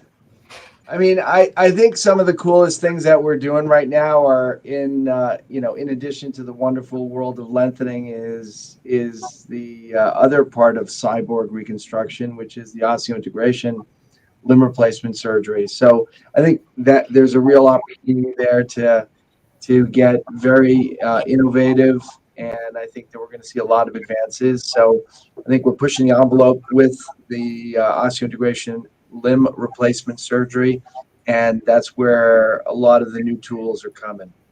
Very cool. Your favorite meal or snack between surgeries? I'm trying, we all want to, health is the new wealth. That's so I think everybody's very health conscious, and I try to be. So rather than just eating cookies and junk food, I try to eat fruit for energy, and I like to drink coffee. I like to drink coffee. So coffee and fruit. I think Dr. Reif was saying something, but anyway, keep him. Yeah, he eats the cookies. Of course, he eats the cookies. Sometimes I don't want to insult the patients who bring the cookies and the chocolates. So I got to eat a little bit. Just say no. Great. Teaching or surgery? What's a big So the passion? answer is both. My favorite thing to do is to teach during surgery. I like that. Having said that, I really enjoy, as Franz was saying, I really do enjoy, love, being invited places. It's very, it's a wonderful experience to get invited to lecture in different places, visiting professorships, invited speaker engagements in different countries. And so I've really enjoyed that. So, and as I've gotten older, the idea of mentorship, which I've always enjoyed, has really become even, more and more important to me. So I love surgery, I love doing, and I love teaching, and I love teaching while I'm doing. Awesome. What does the future hold for limb lengthening technology? Yeah, it's very exciting. I think this is the most exciting area within orthopedic surgery. We're going to see a lot of advances in biology, which is going to help bones heal faster. I think we're going to figure out a lot of stuff that is going to improve the biology of healing and bone lengthening. And I think that we're going to continue to improve our tools. I think the P-Max is right around the corner. It's going to be a big advance to be able to use a nail that allows weight bearing during the process. And there's a lot of interesting stuff that is happening in the world of remote technology, which I think will help us. And I think that navigation, computer navigation, which is commonly used in arthroplasty, is not been really very much available to us in the limb deformity world. But I think we're going to see some real improvements and opportunities in that, which is going to allow us to be even more precise and accurate in our surgical corrections. Very cool. Favorite movie or TV show? I sound like Craig here, but I love watching TV with my wife to unwind, and I kind of just like whatever she wants to watch, I watch. And that's kind of like the unwind time. Love it. What's a hobby or skill that you like to do besides biking? Well, cycling is really something that I've really enjoyed and continue to enjoy. I have started spending some time in the gym because everybody keeps telling me that my muscles are going to start to wither away. Although I don't know, they're looking pretty good. I think they are too, Dr. Rozbruch. So I am spending more time in the gym. It's a little reminiscent of my younger days in college when I used to pump a lot of iron.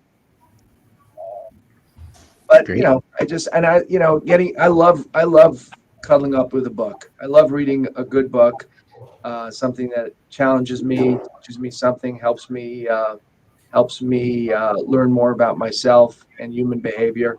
So I enjoy reading, and I love spending time. I love spending time and just doing the family sort of things, hanging out, going out for dinner, having fun. Sounds great. And then I actually gave you an extra question by accident. What's something that you always wanted to learn? Something that I haven't learned that I've always wanted to learn. I'm 59 years old, so I've kind of like I don't have a lot of regrets in my life, and so most of the things that I've wanted to do, I have done. I don't have a big list of things that I plan on doing when I get to a certain point. And so, I absolutely love medicine and orthopedic surgery. I think this panel here, you have a bunch of people who really love what they do, and you can see that. And but we all have outside interests, and we're not unidimensional people. Everybody here has various hobbies, likes to spend time with friends and family. And for me, that's really what it's been about. I like to learn by reading things, learning new stuff. There isn't like one particular thing. I know one thing that I definitely don't want to learn, because because I'm really bad at it, is our languages. It's like my brain does not work in the world of languages. I love it. But just keep, I try to maintain my curiosity and be exposed to different things and learn new techniques. And I will say a little plug for a lot of this is that this is a group of surgeons who move with the times. So we're always learning new skills, adapting our techniques. We're not like married to an old-fashioned technique, and that's so progress. Look at new things, change your practice to continue to become better and better and better. Excellent. And Dr. Rozbruch, how can patients reach out to you? Limblengthening.com. Everything's on there. You got my email, you got my address. We're here in New York City, the Upper East Side of New York City, Hospital for Special Surgery. hss.edu is the hospital website, and limblengthening.com is our personal website. Very cool. All right, moving on to the last few surgeons here. Dr. Shahab Mahboubian, what's your favorite childhood memory? Oh, boy.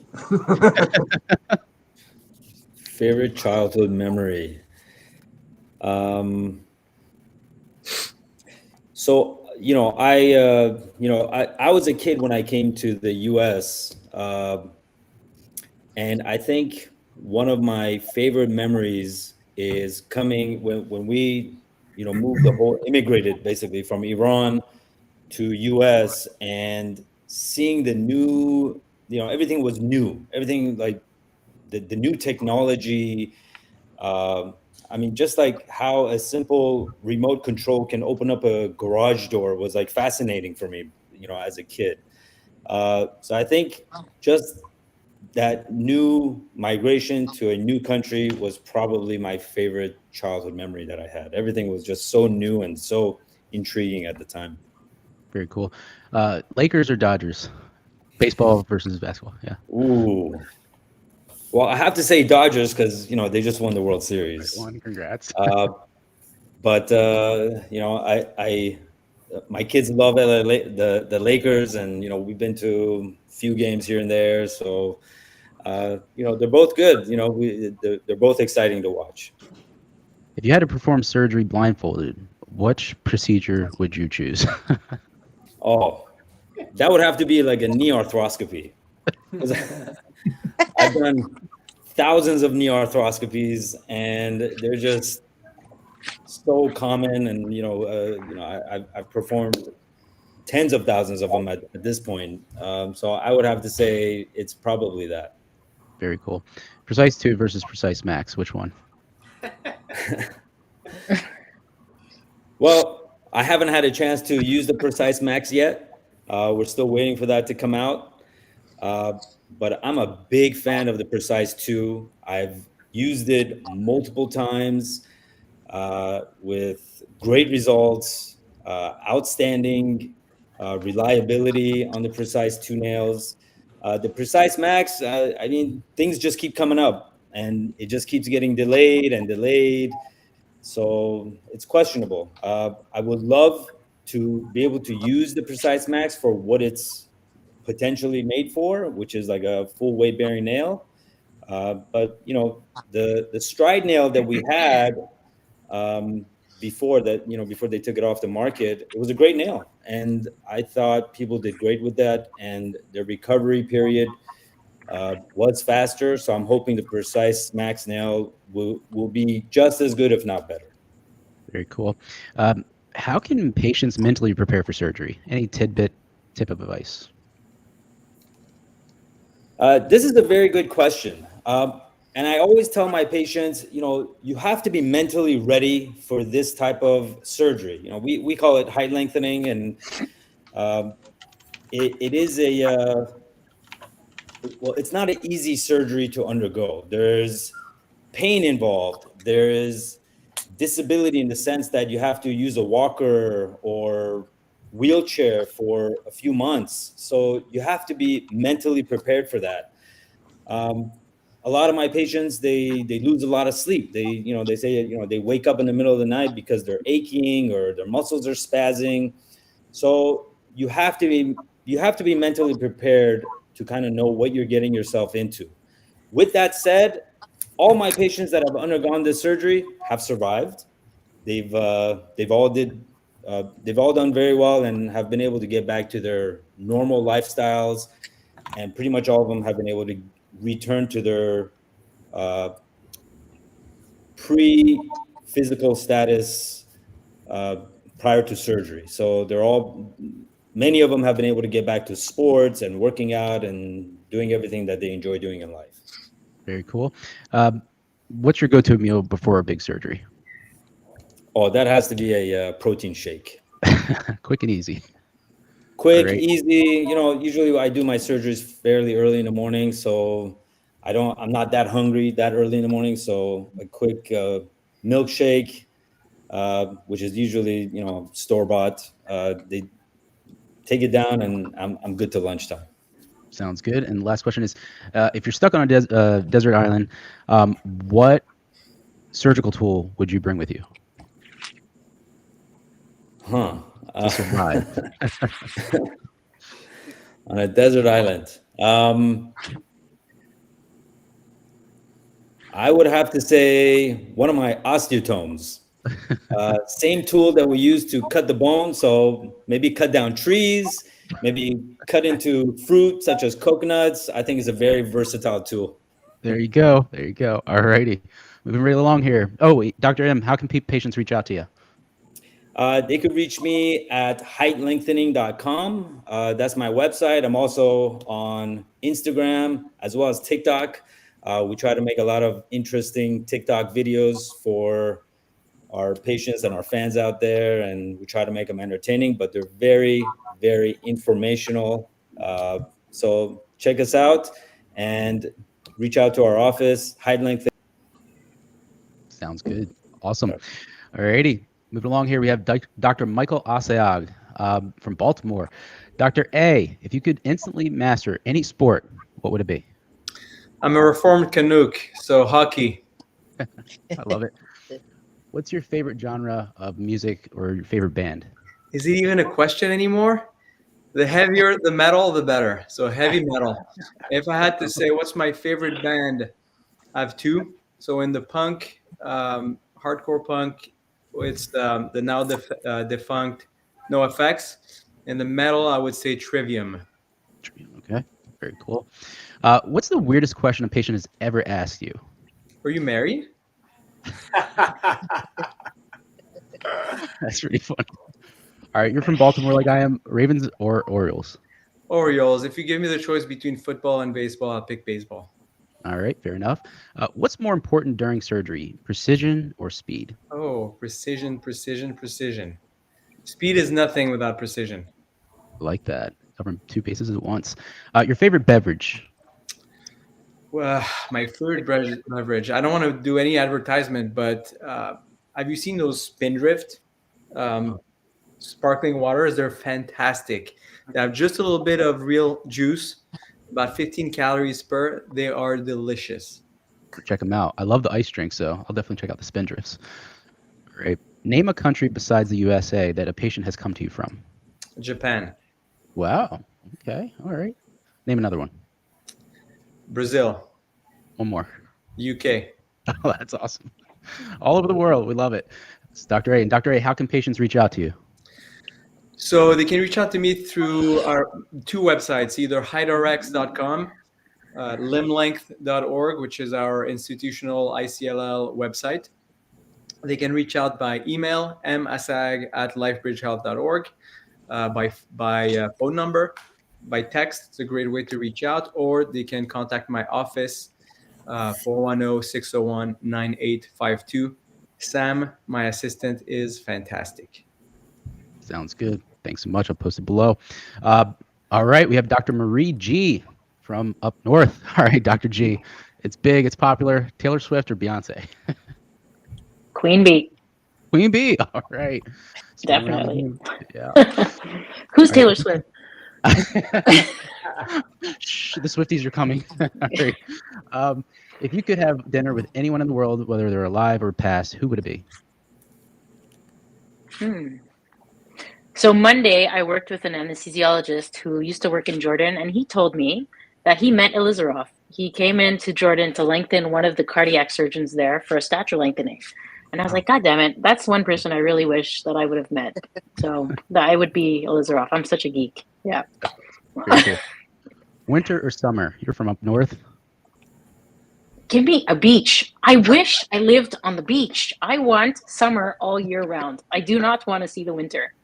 And it's snowing here, by the way. Is it really? Is it really? Yeah. Jeez. What's your favorite bite to eat? What is a bite to eat? Or food, meal? Yeah. Sushi. Sushi. Okay. All right. What's the most challenging part of a limb lengthening procedure?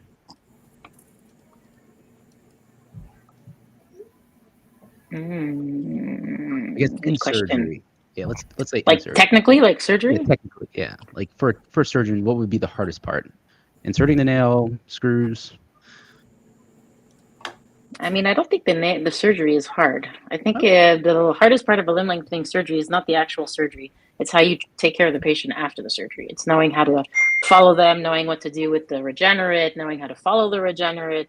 Putting in a nail is a surgery that residents know how to do. I mean, there's a few details for sure. You know, I think rotation is one of the things that people have to be the most careful about, not changing people's natural rotation. But I think it's more the after surgery than the actual surgery that is the challenge of limb lengthening and the art. Trick question, but she got it with flying colors. So there you go. What's your favorite streaming service? Stuff that comes to Canada. Netflix. Very cool, Netflix. Do people still confuse you and your twin sister? All the time. Every single. I mean, this is my hair. That's her hair. If you could see, all the time. All the time. That's awesome. I love it. All right, and Dr. G, how can And patients? if you come see the wrong surgeon, you're getting the wrong kind of surgery. So be careful. Lots of Botox or getting taller. Lots of Botox. One way or the other, you're getting Botox. You can reach us at the Canadian Limb Lengthening Center.com. That's our website. So cllcenter.com. There's an email, a phone number, everything there. You can reach out through there. Sounds good. All righty, guys. So I know it has been a long stream. I know we went over by like a half hour, but for any surgeon that has to go, feel free to take off. There's no harm, no foul. There's not a whole lot of questions in here anyway, but if anybody wants to stick around for about 15 minutes, we're going to do a live Q&A for the patients that were watching. We have 64 people still watching, so that's a big live stream. But if any of you got to go, feel free, or you can drop off in the next 15 minutes. We're going to run this for 15 more minutes, and then we're going to do one big outro. So here we go. I'm going to go ahead and run through these questions. Again, some of these are submitted in real time, so I'm going to kind of vet some of them. Let me see. You know what? Real quick, there was actually 2 questions that were submitted to me right as the stream happened. So I'm going to just pull that up here, and we will have. I'll just pick Dr. Reif to answer this first one, and then we'll go for the next surgeon. So this was sent in. There seems to be some disagreement amongst some doctors when it comes to tibial lengthening. Some believe that the syndesmotic screws are required at both the top and bottom of the tibia fibula. Others believe that the syndesmotic screws are only required at the bottom, as doing them at the top can result in increased incidence of peroneal nerve compression and potentially damage the nerve when installing the screw. Additionally, while there may be some fibular migration, it is only when it moves from the bottom to the ankle area that can result in adverse outcomes. Yeah, I don't even know what his question was, but yeah, if you can answer or comment on this technical surgical approach, that'd be great, Dr. Reif. Yeah, I think there is still some controversy on this. You know, I think almost everyone puts in a screw at the bottom, and then whether to do one at the top or not. I think you know, the fibula does migrate if you don't secure it at the top. I think it's more of a does that migration then end up mattering? I think that's what the controversy is, and I still do it because I haven't seen enough data that convinces me it doesn't matter. I think maybe that day will come. I know it pulls down, and I guess that doesn't make the hamstring tight apparently. And like I said, I'm willing to be convinced on that one.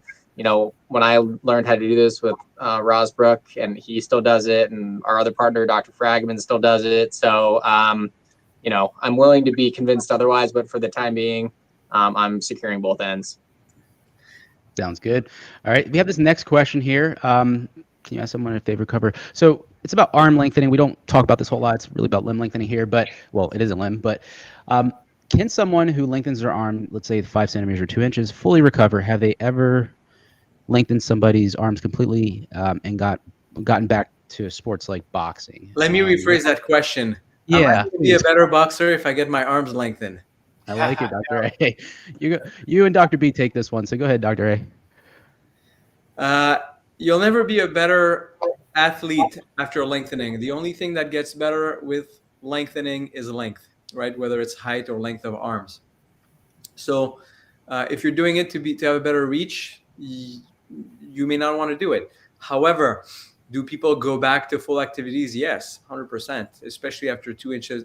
The humerus is one of the easiest bones to lengthen with the least amount of contractures and functional problems, except some cases of shoulder pain. So yes, people go back to playing sports. Compete effectively is really where I'm hesitating with this question. If you need to compete effectively, do not do this procedure. I love it. All right. We're going to actually go back to the live Q&A. I'm just going to stop sharing now. So this question, Fitbone user, Dr. B, you've been a Fitbone user in the past. Can the Fitbone go backwards? Reverse. Oh, is he on there? Sorry, Vic, did you... Can you hear me? Did you point that at me? Yeah, I can hear you. Yeah. I pointed at you, Dr. B. Yeah. Sorry about that. Okay. Yeah. Fitbone can go backwards, not with the standard control set. You need a special control set, but it can actually go backwards. Okay, very cool. This next question, let's give it to Dr. Robbins from Sarah. Any contraindication for the use of muscle relaxers during lengthening and any relative outcome? I'm not sure. Not a contraindication. The question is, what are the indications? So short term, sure, but long term, no. There's lots of things you can do besides pharmacology. You can stretch, you can warm up, you can do.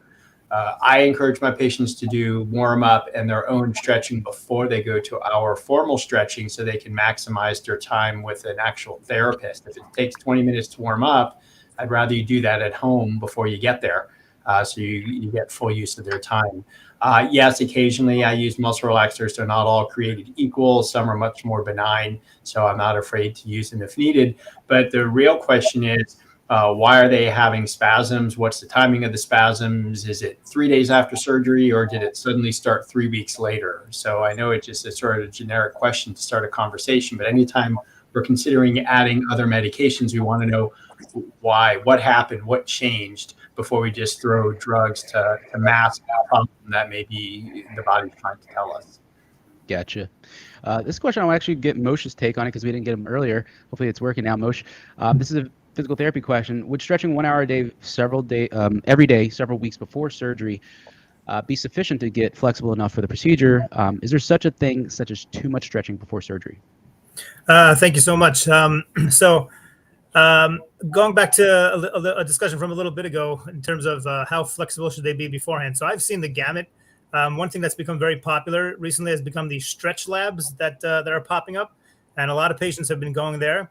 That being said, I've seen patients who have gone to the stretch lab for a year before. It's super flexible before they came in for surgery, but then, the reality of limb lengthening is that they tighten up. But 1 hour a day for several weeks beforehand should be sufficient. I'll be honest, what I recommend for my patients is just a lot of biking and running beforehand. It'll help take off a little bit of weight, get those muscles, a little bit more actively limber. So I like long, lean muscles rather than bulky weightlifter muscles. So that's what I'd recommend. Very cool. Let's answer this one for, let's see, Dr. Murray Gdalevitch. Let's get this. Mon TV is asking, what is the safe lengthening range in % of initial femur length to keep as much athletic or daily function as possible? So safe lengthening in terms of percentage is something we don't usually use anymore as a way we assess safety. I mean, the safe lengthening range is what's your body's capable of accepting. So if you're lengthening safely, you're watching the range of motion, you're making sure there's no contractures.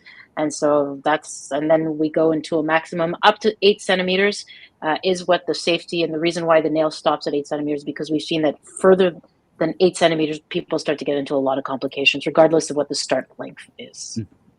Very cool.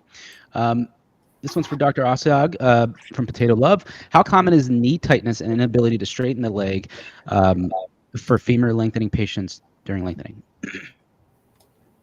Oh, Dr. A, I think you might be muted again. Let me see. As I said earlier, it's a function of. Oh, thank you. Yeah, I just unmuted you. Sorry. Thank you. My dogs are barking. Well, thankfully, it's not very common because people put in the effort and they stretch and they do all their homework. We do not want it to be something that happens, right? So the truth is, if it happens, slow down the lengthening, ramp up physical therapy, use dynamic bracing, and that's the best thing you can do. Anything more than 15 degrees of non-correctable flexion contracture should raise a big alarm. And actually, I even tell my patients that oftentimes it's a deal breaker. We may have to stop the lengthening, and I've stopped lengthenings for that. The risk to the patellofemoral joint, to the joint between the kneecap and the femur, crushing that cartilage is extremely high. So not common if you put in the effort, but there's ways to prevent it. Sounds good. All right. This one's for Dr. Reif. From Andro, is pulmonary embolism usually a complete surprise, or is it detectable and preventable at the blood clot stage? I mean, yeah, it depends. It can be either. I mean, you can have a blood clot without having a PE, or you can have them at the same time. It just depends on exactly when the patient presents.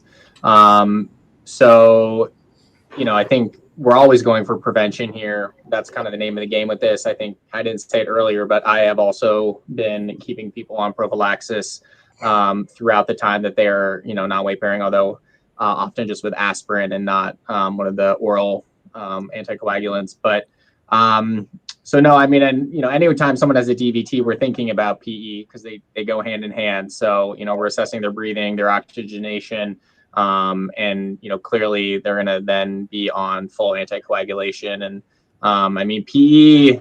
I mean, we've been talking a lot about PE. I don't think we see a ton of PEs when we do this because we're all prophylaxing, but PE is a medical emergency. This is a big deal.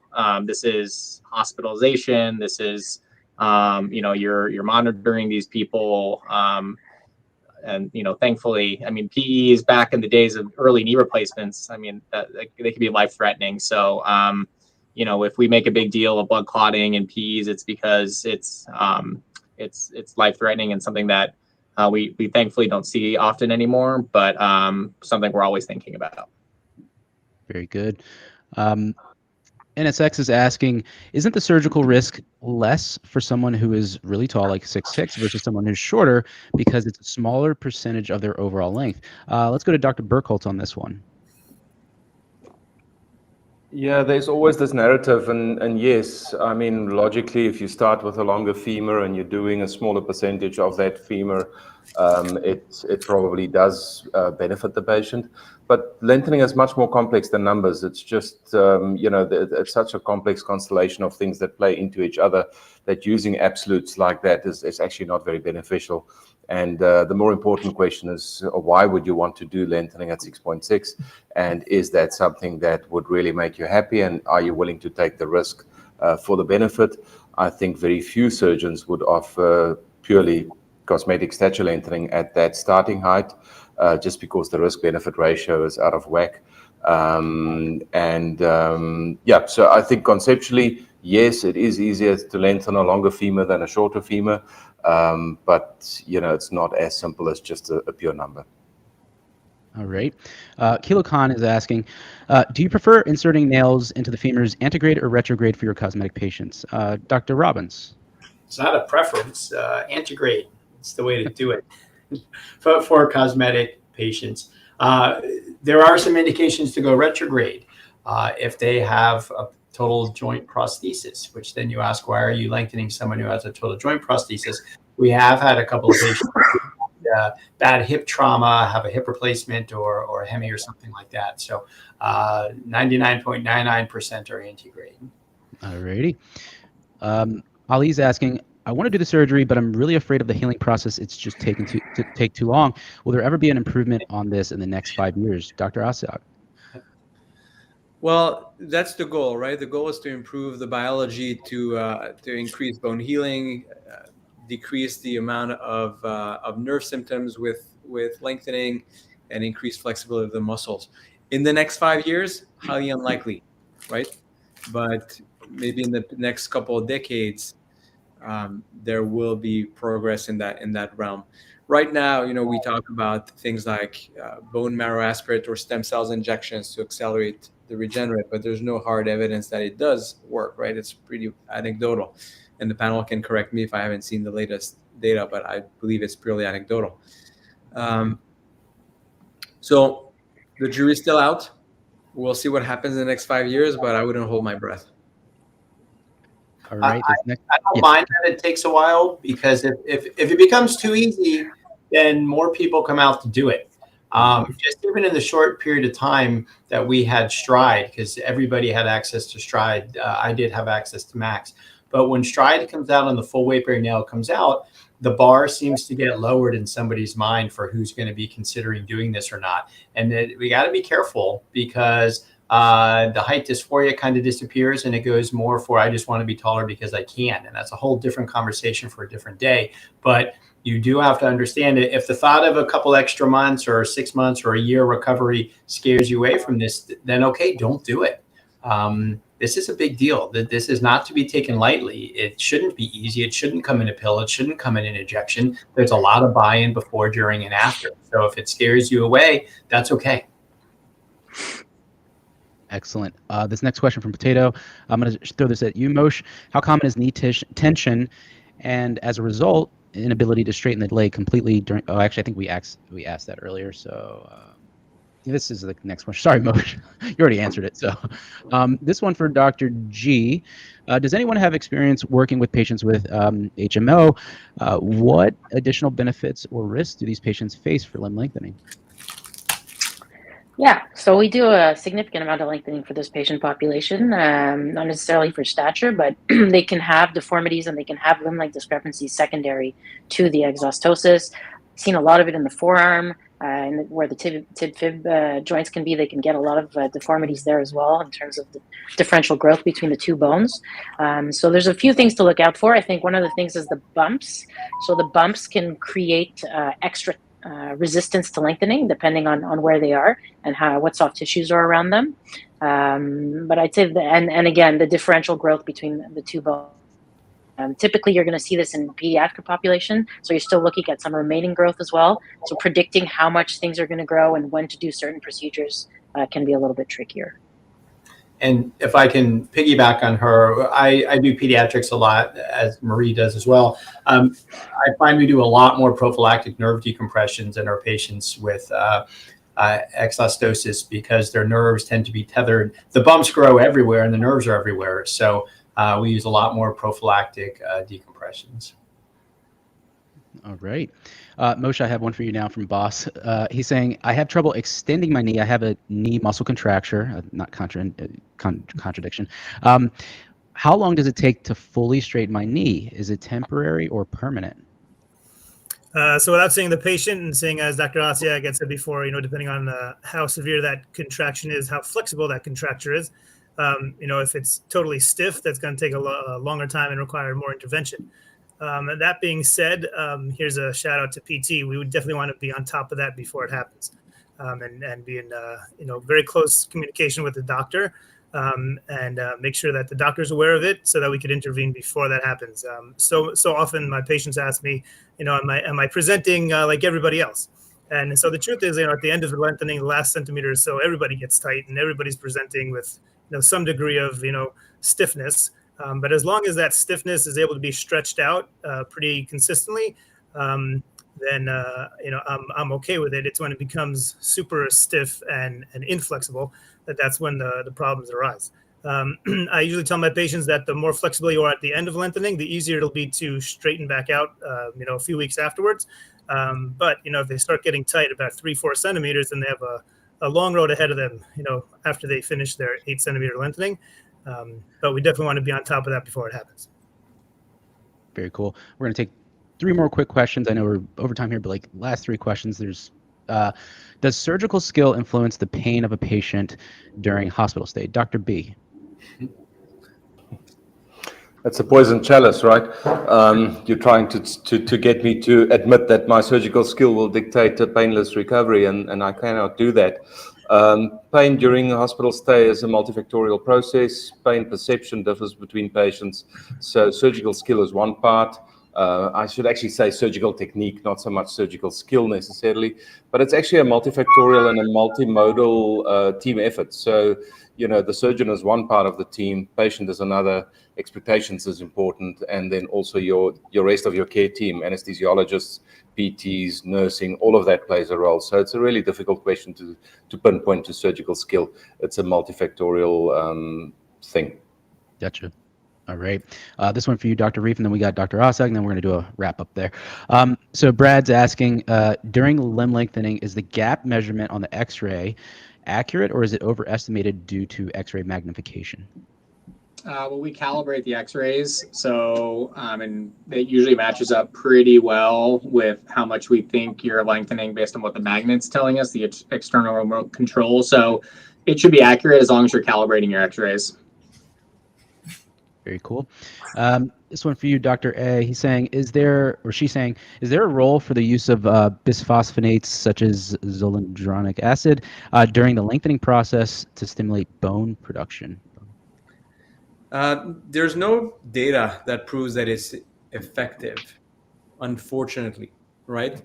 Bisphosphonates, what they do is they basically decrease the bone turnover, that balance between bone creation and bone destruction that creates bone really ultimately. So I do know that some clinics use it in the cases of delayed bone healing. Is there any data on it? Unfortunately not. Yeah, there's some animal data, but nothing in humans. It suggests it helps, but I wouldn't say that translates to humans without actual data. There is some evidence for using it for slow consolidation or slow healing of a regenerate. Data out of Australia with David Little, and particularly when using external fixation that deloads the bone. So when there's not enough load felt by the bone, it could happen with the nail as well if you have a very small patient, that it sort of changes the dynamics of the regenerate because it reloads the bone by blocking the osteoclasts. Do you consider routinely using it in your practice in case of delayed union? If I have a case where I'm really struggling and everything else that I've done isn't working, then I would consider it before talking about a bone graft. But it requires talking to an endocrinologist. They have to have an infusion. They have to come to the hospital to do it. So it's involved. It's not nothing. But it is an exit route for something that's non-invasive to a certain extent versus doing a bone graft. And it does. I have had experience where it does work. And I think we all know this. That's why we're on your panel, Victor. But we're checking X-rays routinely, so it shouldn't be a surprise that there's bad healing. You should recognize that early and jump on it early. It's nutrition, it's protein intake, it's calories. There's 1,000 things before you're going to throw an IV medication at somebody. But you shouldn't lengthen into a non-union or a delayed union. Length is always the last thing to worry about. Safety first. So, and I think everybody on the panel would agree with that. So fortunately, we all have very low rates of non-union because we're so cautious and watching so closely and managing each individual patient, how they're doing, not how we expect them to do. So. Good. All righty. And Master Distracted said it for me. Shout out to Dr. Birkholtz, Dr. Assayag, Dr. Gdalevitch, Dr. Reif, Dr. Conway, she was here earlier, Dr. Rozbruch, Dr. Mahboubian, Dr. Robbins, and Moshe Roth. Hope I didn't miss anybody. But no, I want to thank all of you amazing world-class limb lengthening surgeons for joining this panel. 2024 Surgeon Summit. Like I said, I'll be posting all your links, contact information below the video onto the podcast when I produce it in another day or two, the timestamps and the communities and all that, so patients can hear from you. Thank you, patients, for watching from around the world. Dr. B, you are the MVP for staying up. What time is it there right now? Oh my God. 3:20 a.m. But he has vacation coming up in like a week or two, so he's good. Yeah, I'm good, man. Thank all you surgeons for submitting those questions. They were great. The patient case studies, they were brave enough to share that. Yeah, we'll have to do another one of these in the next quarter or so. These are really good. I think this was the first time we've ever had surgeons from multiple clinics join on like this. I think it turned out to be great. It's a steady stream of 50 plus people watching consistently. This is great. So I'm not gonna hold these amazing surgeons up anymore. I'm gonna let them go home, eat dinner, spend time with their families. But yeah, for episode 141 of Lengthening Live, I want to thank you amazing surgeons, you patients from watching the world. And this is Victor from Cyborg for Life, signing out. See you guys next time. Thank you so much. Thanks for doing this, Victor. It's Thank you, fantastic. guys. Absolutely. We'll do it again.